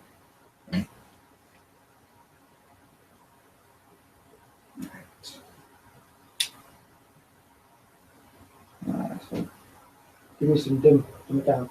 that's good. It's not turning it off. It's got That's about as dim as I can get it. Okay. Well, that's all right. That's still better. You still get a little bit of light pollution, but it's not as bad. It's bad up top, up against the white background, but definitely consider your background when you're lighting things.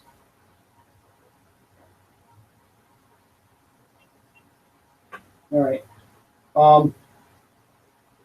And I'm gonna again, we'll go back to the green and blue up top, or the blue and red up top. Okay. I just want to show this again with the different color lights, lighting it from different angles. You're going to get different shadows. Shadows that we generally look at things from light from above. Light from above is typical. When you see light from above, your shadows are where you expect them to be. Light from below, things generally aren't lit from below. So they create unnatural shadows and they cause things to look a little bit more disturbing. Switch it to the ones from below. So whenever possible, if you can, you want to, I think personally, you want to light from below. It just works better. Is that both of them? Huh. Yeah. Oh, I probably stepped on this one. Oh, I did.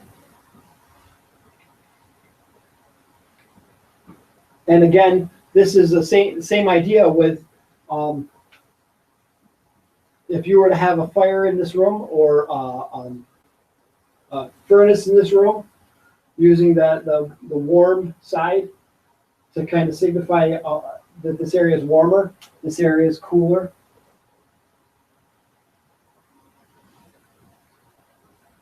Are we getting any questions, Chris? Or is everybody? Yep, I'm refreshing it right now, so give me a minute. All right. Okay. Oh, Frightmare says I'm here. I'm late as hell, but I'm here. Oh, that's all right, because this is being recorded and you can watch it later. And we're actually recording this on a high quality camera so that if the video turns out like crap, hopefully we'll be able to put up a better video later. And Cody and I can actually go through later and record more. Now, something that I wanted to talk about really quick, and I had mentioned this briefly before, was choosing the right colors. Somebody, and I think it was it Nate, who asked about specific or using too many colors. Yeah, I believe it was. I have this nice little red. Where's the hook? There it is. I have this nice little head from Ghost Drive that I usually I've been using it with my grave digger. Anybody who saw us on Hunter's Hangout saw that that thing with the grave digger having this head. But turn the blue light off for a minute. The first time that I tried to light this head, I tried to light it with red light. I figured it's a bloody head and it should probably be red. But all you really see in this is a red head. All you really see is the red. And in that case, and I can actually see it a little bit better on this screen than I could see it when we had the display. Mhm. But we had lit this with a red light in the display, and it just when you took photos of it, it was just very blotchy red, just all dark, and you really couldn't make out what it was. Give me this one. This red? Yep. I found when we did Hunter's Hangout that by illuminating this with yellow,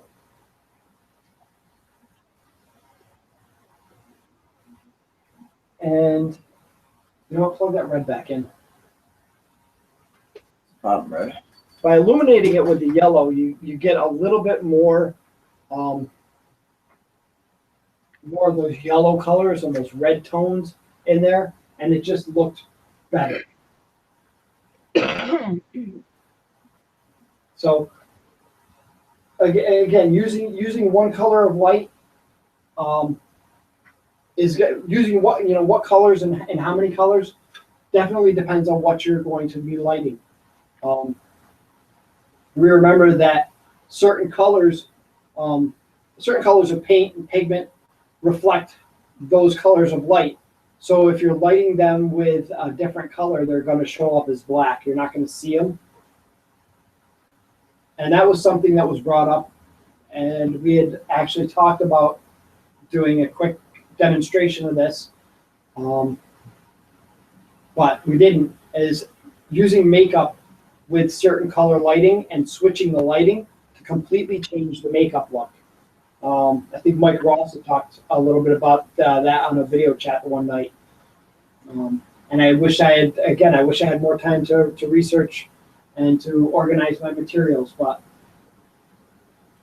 this was my demonstration on color lighting and using the right colors to bring out the look that you want. Did that make any sense, or did I babble? Chris was like, "Yeah, you babbled.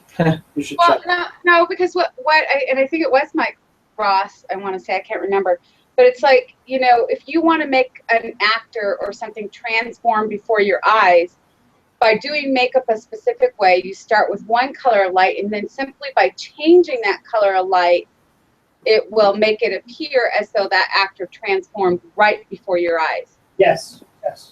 And that's an old movie trick too. I learned that. So, really quick, I wanted to talk about these flicker lights, or these flicker circuits. You have two options, and I only really want to talk about this really quick because this is something that we're going to be using for our hunt this year. I wanted to create a window with flickering lights. Hold on, not this one. Give me the light over here. I'm going to show you how these budget flickers from Halloween FX work.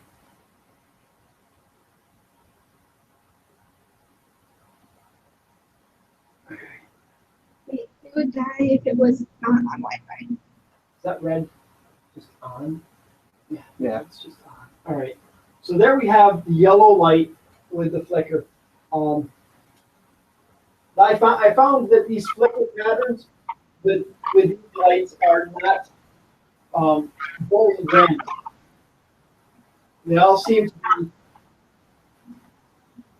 very, what is it?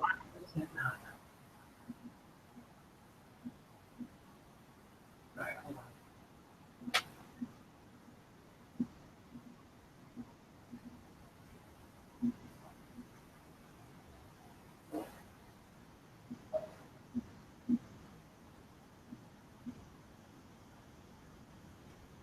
But that with two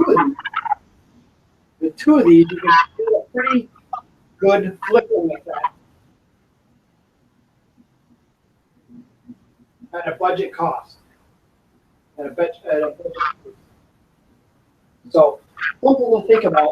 How much was the budget flicker? The budget circuits. There weren't much. I don't remember exactly. Well, hey Chris, Yes.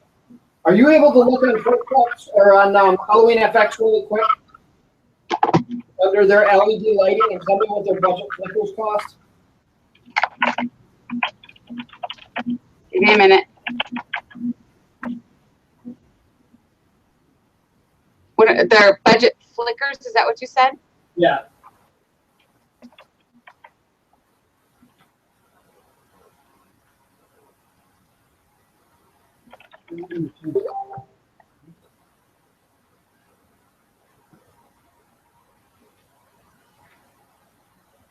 So here, simply by using two of these budget flickers, and I just knocked this bright box light. And blinded me. Sorry. Jesus God. I have to put that down there for now because That's I knocked it off with a broken thing. We had it just kind of wedged into this broken base. We're good at this game. So with two of these budget flickers and two of the ghost lights, we were able to create a pretty good random fire just by offsetting the speed by one increment on one of the lights. So each light has a different speed to it. And it works. These budget flickers also have a few different patterns. They have a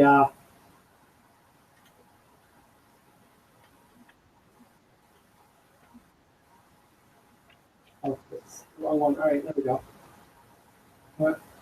I'm trying to figure this out. That's a controller, the budget flicker controller. No, you want the light. Why is this not? Oh, because that's the one I had plugged, jackass. All right, here we go.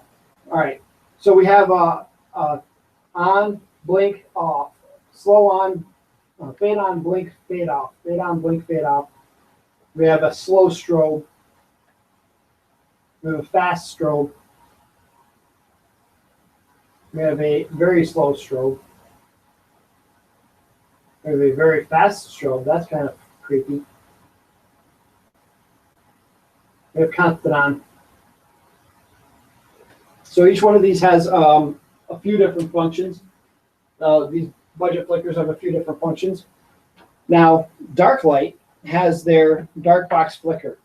How much was it, Chris? Are you so far? All I found is the flicker controller. How much is it? $12.95 for that. It's their budget flicker thing? Yeah, it's called the budget flicker controller, and it's $12.95. Yeah, okay. So that's the freight props, or that's the Halloween FX. FX one. Now we have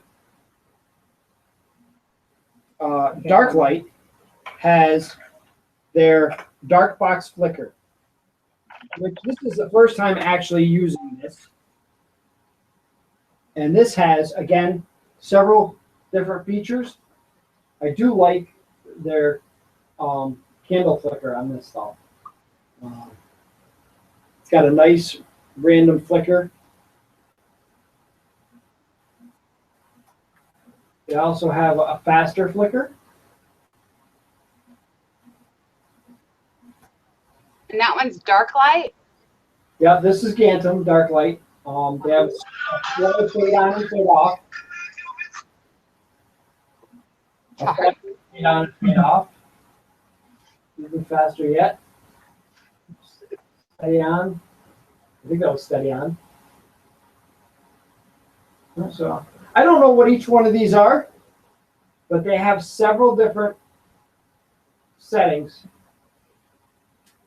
Oh, that's a slow strobe, medium strobe, medium fast strobe. Oh, that's what it is. I think each one of these is a different speed. Constant on. We have the slow,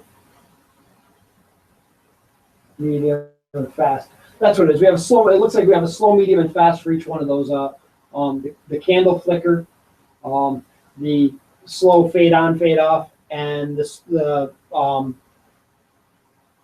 strobe effect.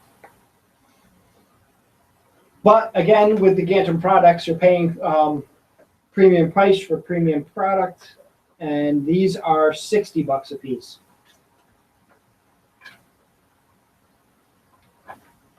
Oh, there we go.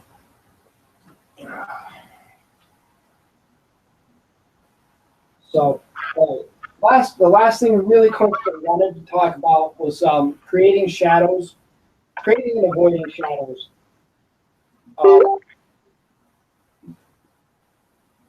Give me a. Now, you're always going to have, well, most of the time, what you're lighting is going to create a shadow. There's a few ways to avoid the shadow. We already talked about using a darker background to eliminate some of the light pollution. We have another thing, which if you could turn the white lights on for just a minute, Cody. Oh, yeah, I'm going for like the really far light. Yeah, we have another option available to haunters, and this is something that's used a lot in the professional industries, and thanks to Brian Goodspeed for his little video, because that's where I learned of this. But this stuff is called cinefoil, and basically what it is it is aluminum foil, a heavy gauge aluminum foil that's black. So what this does is you are able to take, give me that big, the big spirit light. Oops. You're able to take a spotlight, let's say like this one here, and put this cinefoil around it, tape it in place with some gaffer's tape, which you can also, by the way, get on Amazon. Pretty cheap. It's black tape, and I'm not going to tape this just because I don't feel like it. But you can take and close up the aperture. I remembered the word, Brad. Had to pick on Brad. But close up the hole here that light escapes from, and you can shape that light to however you want it. So that you have less light pollution. And just as an example of that, throw that blue light on. I have a quick little piece of the cinefoil that I made as a quick. Oh, that's fine. I made as just a quick little filter that I can throw on and off of there, where I've closed up the aperture on one of these dark lights, and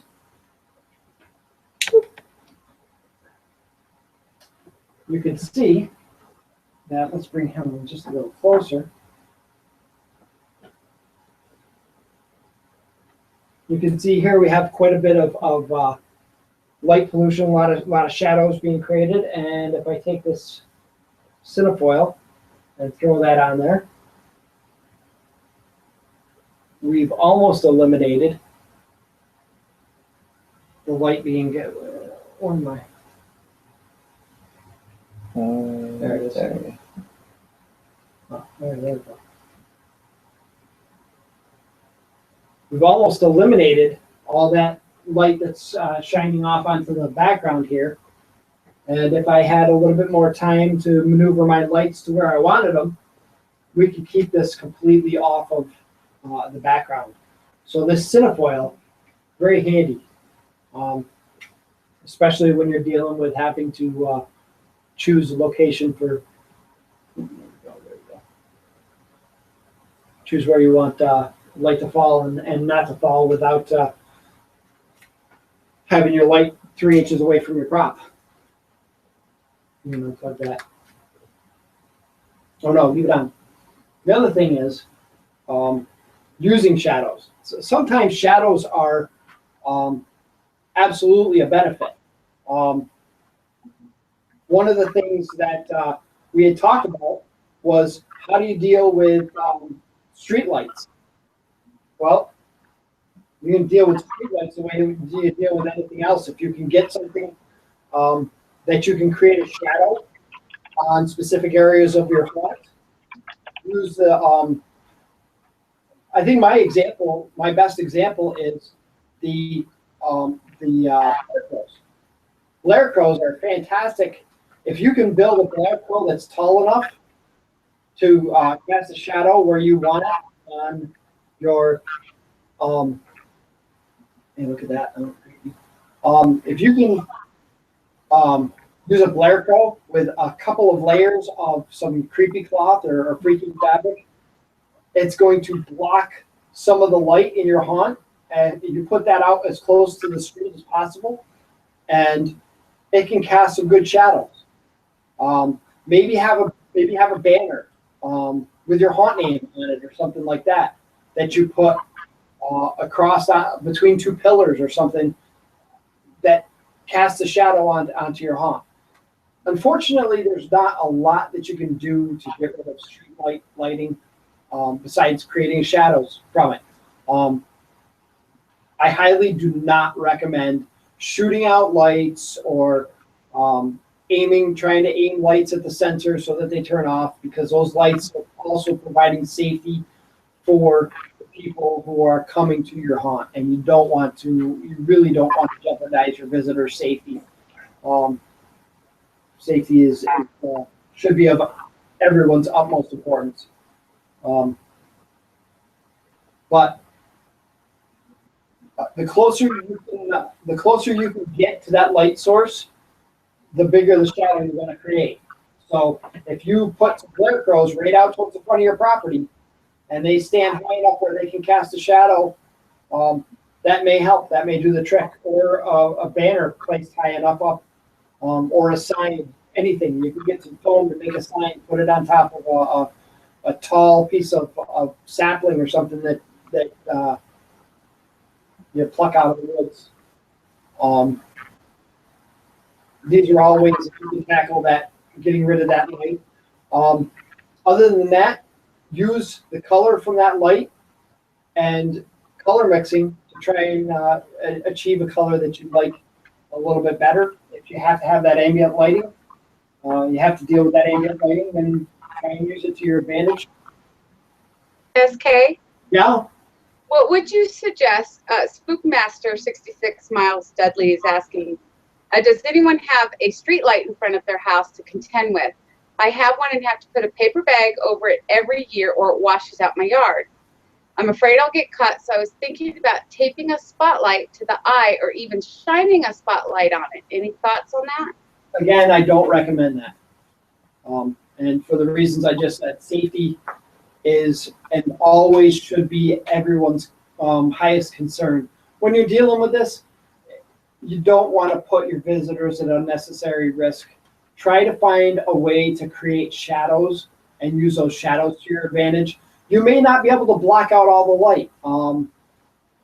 And I'll tell you from experience, and this was something that I had to contend with.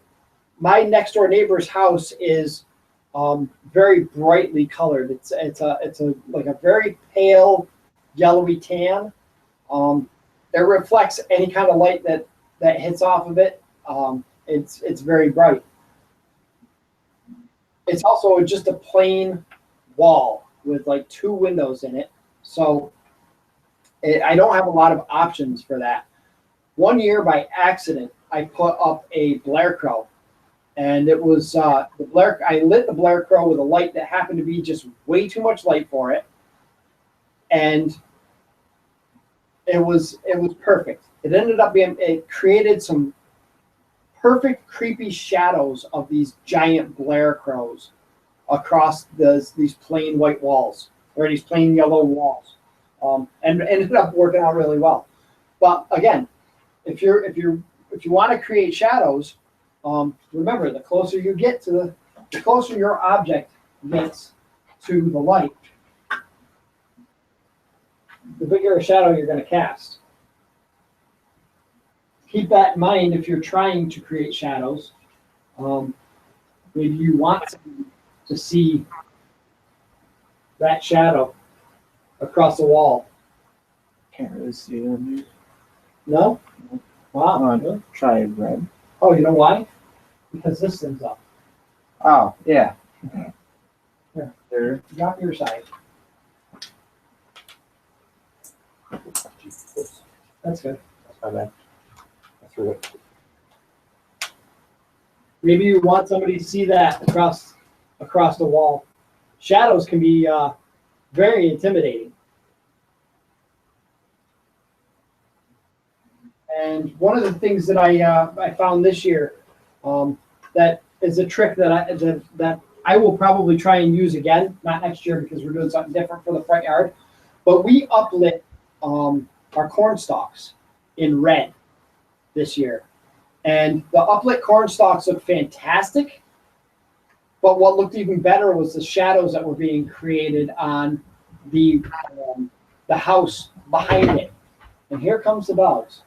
The shadows that were being cast on the house behind it were fantastic, really beautiful. And then we also uplit the Blair crows, which also created some really fantastic shadows on the front of the house. Sometimes shadows can be just as intimidating as your best prop. I hate to say it, but what people can't see scares them more than what they can.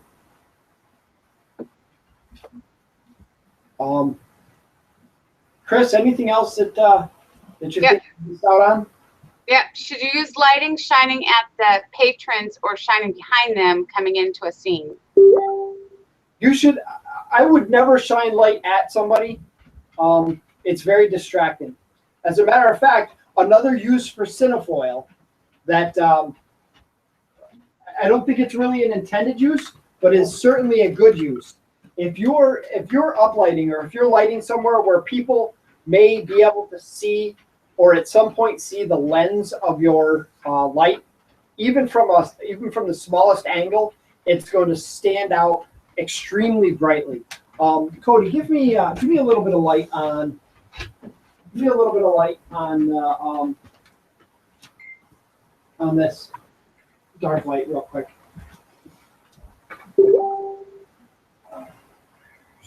Oh wait, no, your side is plugged in.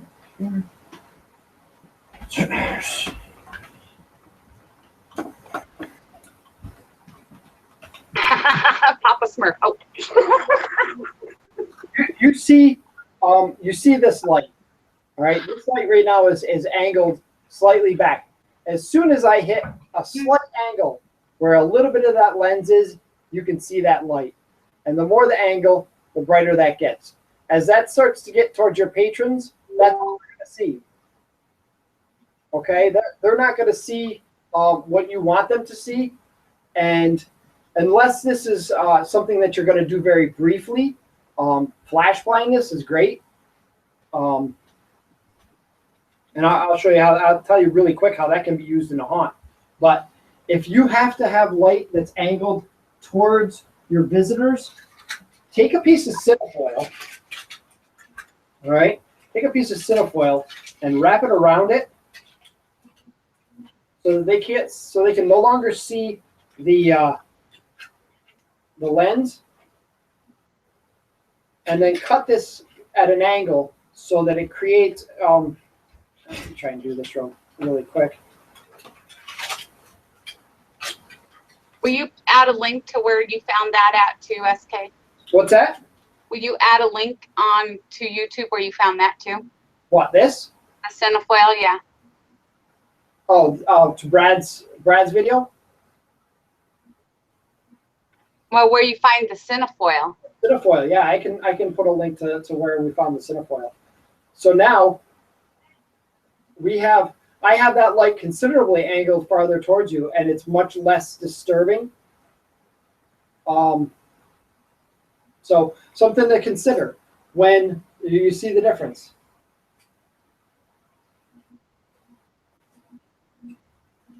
When you're trying to control what you want people to see, that's something to keep in mind. Your eyes are drawn. Give me some white light, Cody. Your eyes are drawn to the brightest thing in the screen.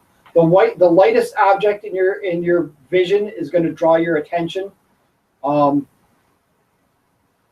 the dark. Just like the darkest object on a white screen, that black sheep in the snowstorm draws your attention. This is a good way to distract people. Drawing their focus towards something that's lit in a dark room draws their attention away from something you don't want them to see. It also, in some cases, helps to hide things where your actor may be a little bit more lit than he wants to be. By brightly lighting a small scene or an object in another area is going to help hide that a little bit better. Another trick really quick that was used on myself. We were visiting a haunt in Salem, and it's a little tiny thing, but it was fantastically done for the size of the haunt. It was probably one of the better ones that we saw. But one of the things that they did was, in order to create a little bit further the flash blindness, the actor would walk up as he came in, as after he startled you the first time, he would shine a lantern right in your face to say, "Oh, I want to see my subjects." And what that did was, you've all had that thing where all of a sudden it's really bright light and then really dark light. It takes a little bit of time for your eyes to adjust. They can use that time, that little bit of impaired vision, to their advantage, to your advantage when you're working on a walkthrough haunt. That's something to consider. Using lights to temporarily alter their vision. Anything else? Anything else? Yes. One last thing. This is the one thing that I wanted to share with everybody. Are we? Yeah. I talked really quick about the Precision DMX from Gantom, and I was really excited about this light. So I want to show that to everybody really quick. If you're considering using DMX, which is basically controlled lighting, yeah, you're going to want to unplug that. Let me turn. Gantom has this Precision DMX light, which can be purchased under two different hookups. You can buy it to hook up to a DMX controller, or you can buy it to hook up to their app here. And this is the Color Piano app. I don't know how well you can see it. It's washing out the colors on the computer. Turn it more at an angle. No, down angle. Yeah, I don't think I'm going to get a good Yeah, when you were first holding it sideways, we could see a better shot of it than what we are now. Let me see if the light helps. Mm-mm. No? Nope. When you had it more laying flat, when you first opened it up, we could see it better. Okay. Well, anyways, you can leave that light on for the time being, because I think you can see it better with the light on than you can see it with it off. You have two different things. You have an ambient show and a triggered show, and these lights can hold on to. They can hold both. They can you can program a triggered show and an ambient show, and then have something hooked up where it runs an ambient show, and then when somebody triggers something, it changes to play the triggered show one time through, and it goes back to the ambient show. But it's got these different. Go ahead and plug it in, because plug it into the right one. Plug it in so it's plugged in. I mean, yeah, I'm holding all of the plug-inable plugins. Oh, that was weird. All right. Oh, is the other thing plugged in? Everything's plugged in. Everything's all plugged in. All right. Well, this is not.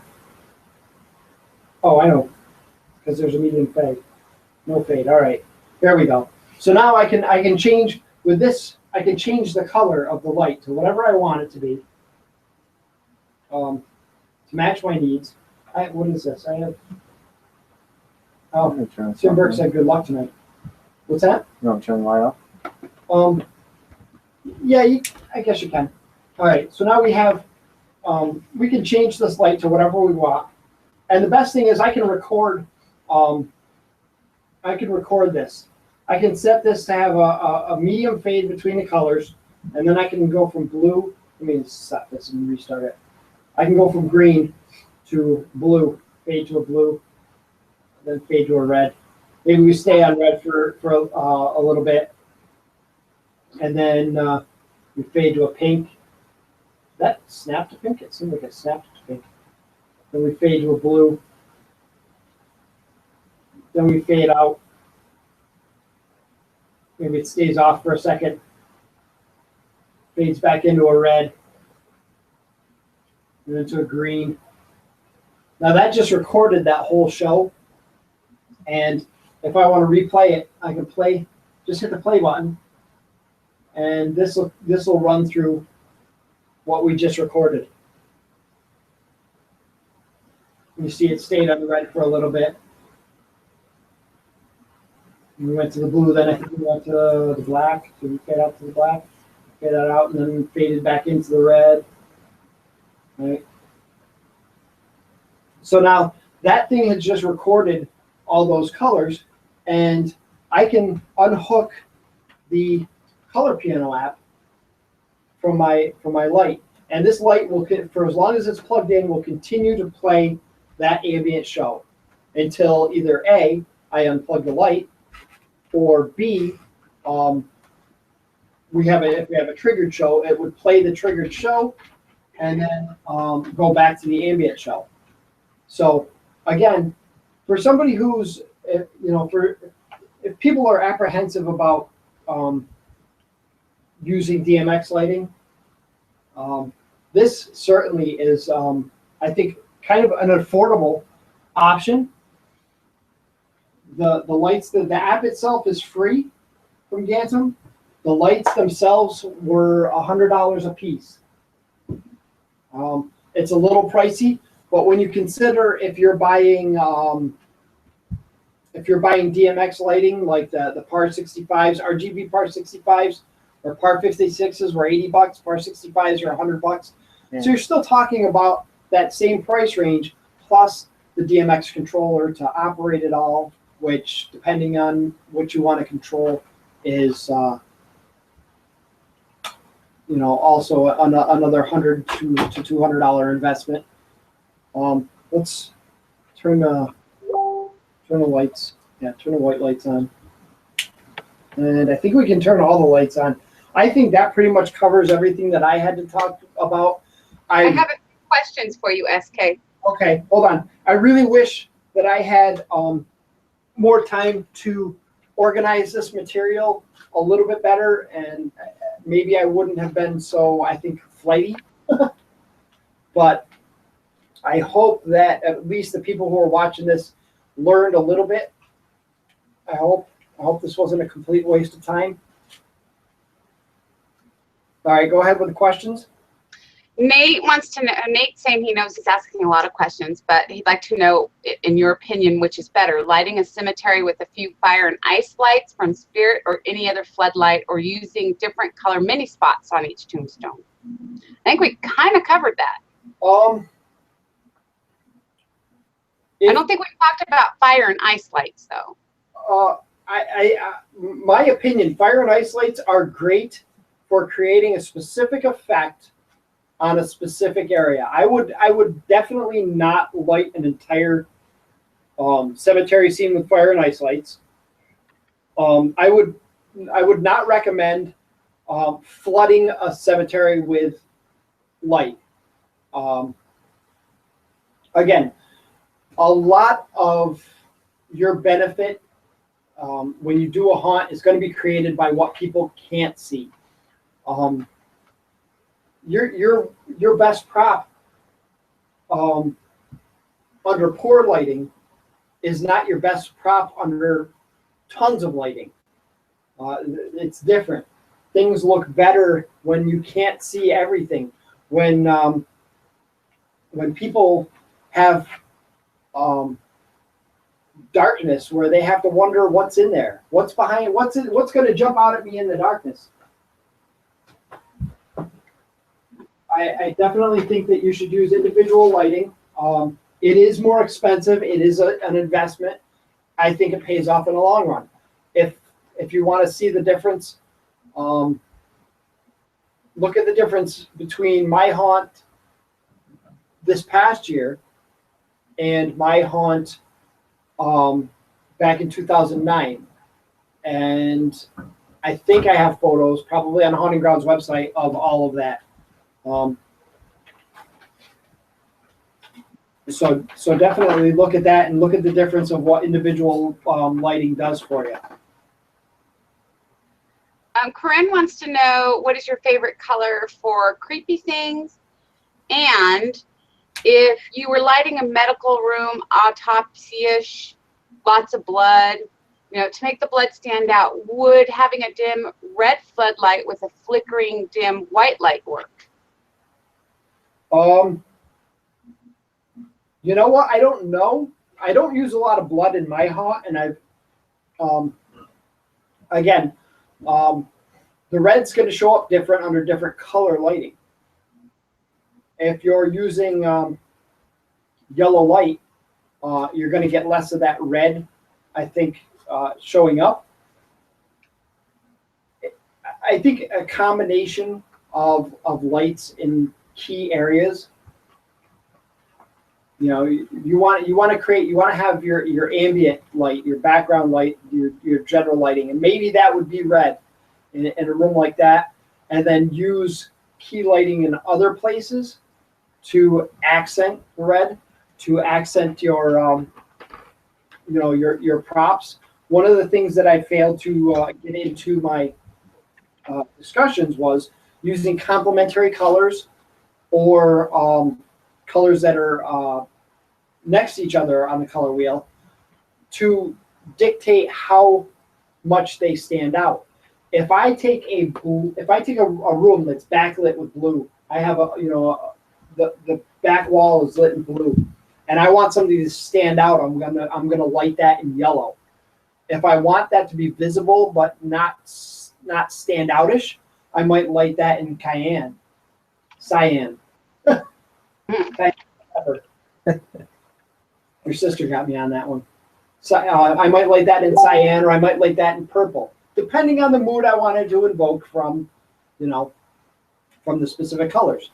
So if I want it to stand out, I'm going to light it in orange, or I'm going to light it in yellow. Another thing that I failed to mention is color comes to you. Colors appear closer or farther, depending on where they fall in the spectrum. If it's any indication, the spectrum begins at red, infrared ultimately, and travels through red to orange to yellow to green to blue to violet to ultraviolet. So those colors, because the wavelengths are different lengths and they travel at different, ultimately different speeds, they appear closer or farther. Red appearing the closest, purple appearing the farthest, and that's probably important to know if you're doing chroma depth painting, because that's how those colors are going to appear when you're chroma depth painting. When somebody sees them in a haunt environment with the chroma depth glasses on, red is going to jump out at you, purple is going to stand back.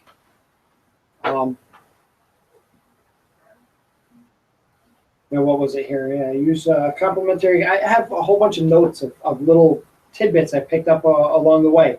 Only you can decide how you want your haunt to appear.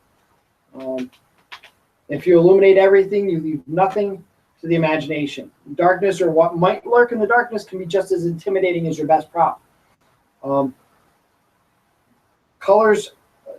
See, this doesn't make any sense to me. Colors in the center range have the highest visibility. That's not necessarily. I don't find that necessarily accurate. Red and purple have the lowest visibility, and orange and yellow have the highest visibility. I don't. I see that as being dictated by the colors around it. Use complementary colors to increase your visibility, or colors that are closer in the spectrum to each other to decrease the visibility of it. Remember, the more what the hell's the word I'm looking for? I have it written down on the next page. Do I have it written down? Oh no, it's written down right here. Visual weight. Visual weight. The more visual weight something carries, the more attention it draws. And visual weight can be created by three different things. Contrast. We talked about white. A white on black. That white object in a black room is going to stand out. It's going to grab your attention. The brightest object in that room is going to grab your attention or draw your eye away from other dimly lit areas. Which, by the way, in my theory, is a good way to change your haunt. If you want to change your haunt every day as you go through the season, or every week as you go through the season, to provide your viewers with a different experience, change the focus. Your light may be focused over here, or your primary light may be focused over here, and you have other things that are dimly lit. And then the next day or the next week or whatever, change the focus to over here. And you change what people draw their focus to.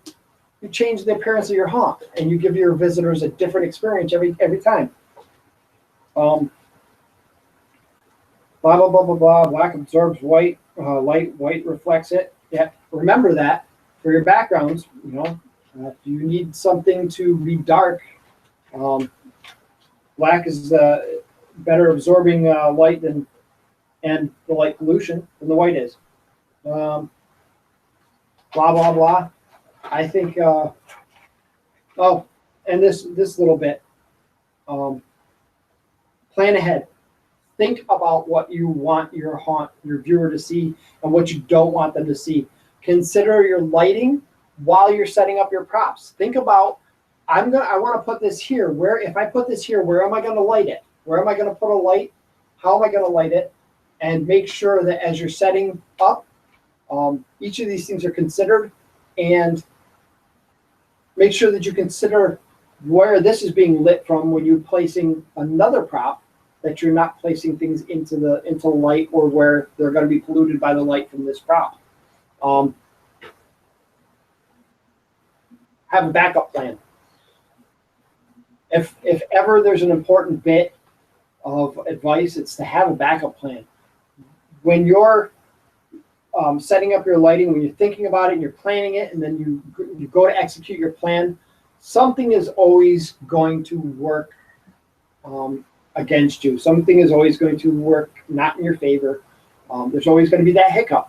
Have a backup plan. Think about if I can't light this from here, where can I light this from? And keep that in consideration. Lose excess lighting. Don't add more light. If something doesn't look right, don't add more light to try and fix it. Change the light or use less light.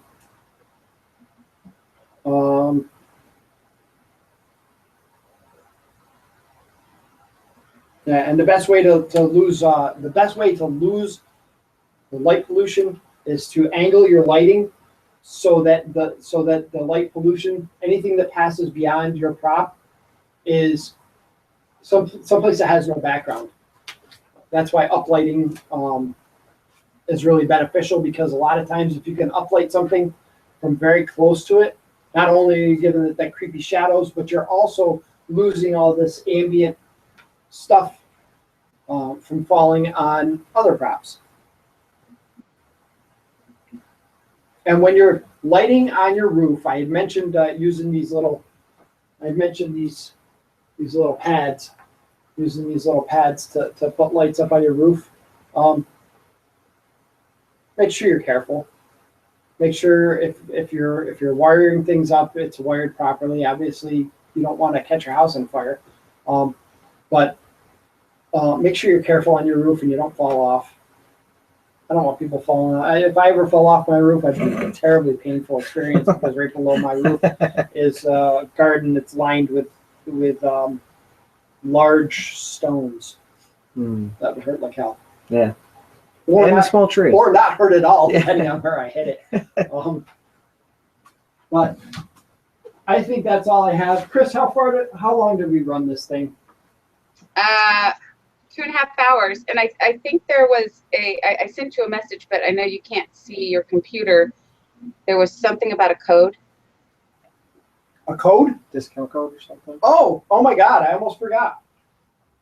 To everybody who's watching, Guy Kitchell from Halloween FX was really cool enough to offer everybody a 10% off on their purchase of any of the Ghost Light products. So if I'm correct in this, the coupon code is SK Austin. All caps, assuming it's capital or caps dependent or whatever, cap specific. All caps, SK Austin. Can you remember that? Remember the clown that just wasted 2.5 hours of your life? That's your coupon code. Again, I said this in the beginning, and I'll say it again in closing. I don't think that any one of these lights is more useful than another one. They all have their positives and their negatives. I highly recommend that, lighting is an investment. Some people invest thousands of dollars in props, and then, they have garbage lighting when they could spend a lot less in props, save a couple of props, and buy yourself some decent lighting, invest in some decent lighting. It doesn't take a lot. I personally have the Home Haunt kit from Ghost Light. I have the 8-light kit from Dark Light of the Dark Light Alphas. And yeah, it's a little bit of an investment, but they'll last a long time. They're LEDs. You can light those things forever. They take up so little amount of energy. I can light every single one of these lights off of one power supply. Something to consider. Definitely a lot friendlier on your electricity bill. And it's a lot easier to do stuff with them, I think. They're a lot easier to move around and keep them less visible. So, yeah, you saw the array of different lights. I can think of a lot of things that are going to benefit from a smaller light, from a dimmer light, from a brighter light. And I think I mentioned it. I may have mentioned it. I may not have mentioned it. Cody, pluck that little switch off there. Some things that are handy to have if you do have these LED lightings. Oh, give me the switch. Oh, I thought you meant just like turn it I off. probably should have left that on. But they have these, and these are available just about everywhere. These are dimmers. They're little inline dimmers. They have a little dial, and they have these little in-light on-off switches. Handy if you need to change your lighting or if you want to turn some things off once in a while, change things up. Like I said, benefit from changing things up from one day to the next. You keep your haunt fresh and you keep a new experience for your visitors. If you're generating revenue for a food bank or a local church or whatever, a lot of people who do these haunts set them up with some kind of benefit, animal shelters and stuff like that. The more visitors you get, the more revenue you generate. And if you can give those visitors a reason to come back, a new experience when they do, hey, you know, that's more that you generate for whatever charity or whatever, you know. If you're running a pro hunt or starting a pro hunt, something to think of. The more visitors you get, the more money you make. So, and somebody's going to visit your haunt more times if they're going to get a new experience each time they come. And I think something as simple as changing your lighting up can provide that, at least on some level. SK, Yes. we're gonna have to check with Guy on that code. Frightmare, which is Bruce, tried SK Austin, all caps, one word, and it didn't work. Okay. So we'll definitely find out what that code is for sure. Yeah, we will check with him. But I haven't. He did respond. It may not have been set up yet. Again, this was I got a response. I hit him up with the idea of him possibly doing this back when I first contacted him to get a hold of some lights from him, and I hadn't heard anything about it, and I just kind of remembered this morning, and I'm like, hey, let me throw an email over or a message over to him. And he did. He got right back to me and said, yeah, we'll do something. We'll do a 10% off. And he may have needed a little bit of time to set that up. I will check with him. So maybe try it again, give it a day, or even give him, if you're friends with him on Facebook, shoot him a quick message and say, hey, I was told I could get a 10% off discount. And hopefully he remembers that he said that. And I don't sit here looking like a fool, but it won't be the first time I've been made to look like a fool. I think unless there's other questions, I want to make sure that I answer any questions. I know Corrine had a question in the beginning, and I hope I answered that. Well, we're going to open it up live here in just a few minutes. So if you guys want to come in and just spend a little time with us. Yeah. We're going to open it up live for a very short time. I'm not going to be able to stick around for too long, Chris, because I do have another engagement I have to tackle. Like cleaning up your lights. Not exactly. I hesitate to mention on live video chat exactly what I have to do. I think that's about it. You know? Huh? I think that's about it. A lot of people are pleased with and thanking you. Trish Redding joined us a little late, but she says she'll watch it tomorrow and say thank you. Okay. Well, again, before we close, I really hope that that I answered everybody's questions and that people actually got something out of this and that I wasn't just a babbling fool for this whole time. And if you think that I should do another one of these, and you would like to see more information or other information, please send me a message. Make a suggestion. I am probably not going to do any more workshops this year. I have other things that I really, really need to focus on, and one of those things is making sure that I have not become invisible in the haunt community. I feel like I've put my own stuff on hold for too long to kind of to do everything, all this other stuff, and I really feel like I'm missing out on a little bit of myself. So I want to try and start working on my own stuff and getting back into the artsy craftsy part of things and not have to worry so much about recording it and editing it and all that other stuff. So but this winter we'll probably take these workshops back up. Right, Cody? Sure. Anything else? Nope, that's it. Great show. Going Lots twice. of information. Sold. What's that? I said it was a great show. Lots of information. Wow, excellent. Excellent. How do you think we did, Chris? Good? Good? Yeah? Excrement. Excellent. Huh? Yeah. Excellent. I hope. All right. Yeah, So, nice. from the Hunting Grounds, I'm SK. I'm Hands. This is my ex-husband, Cody. And Chris, thank you so much again for being here to help field those questions and be the little bit of parenting that I need through all this. And we'll catch everybody on Facebook. Good night. All right. You're gonna take it off.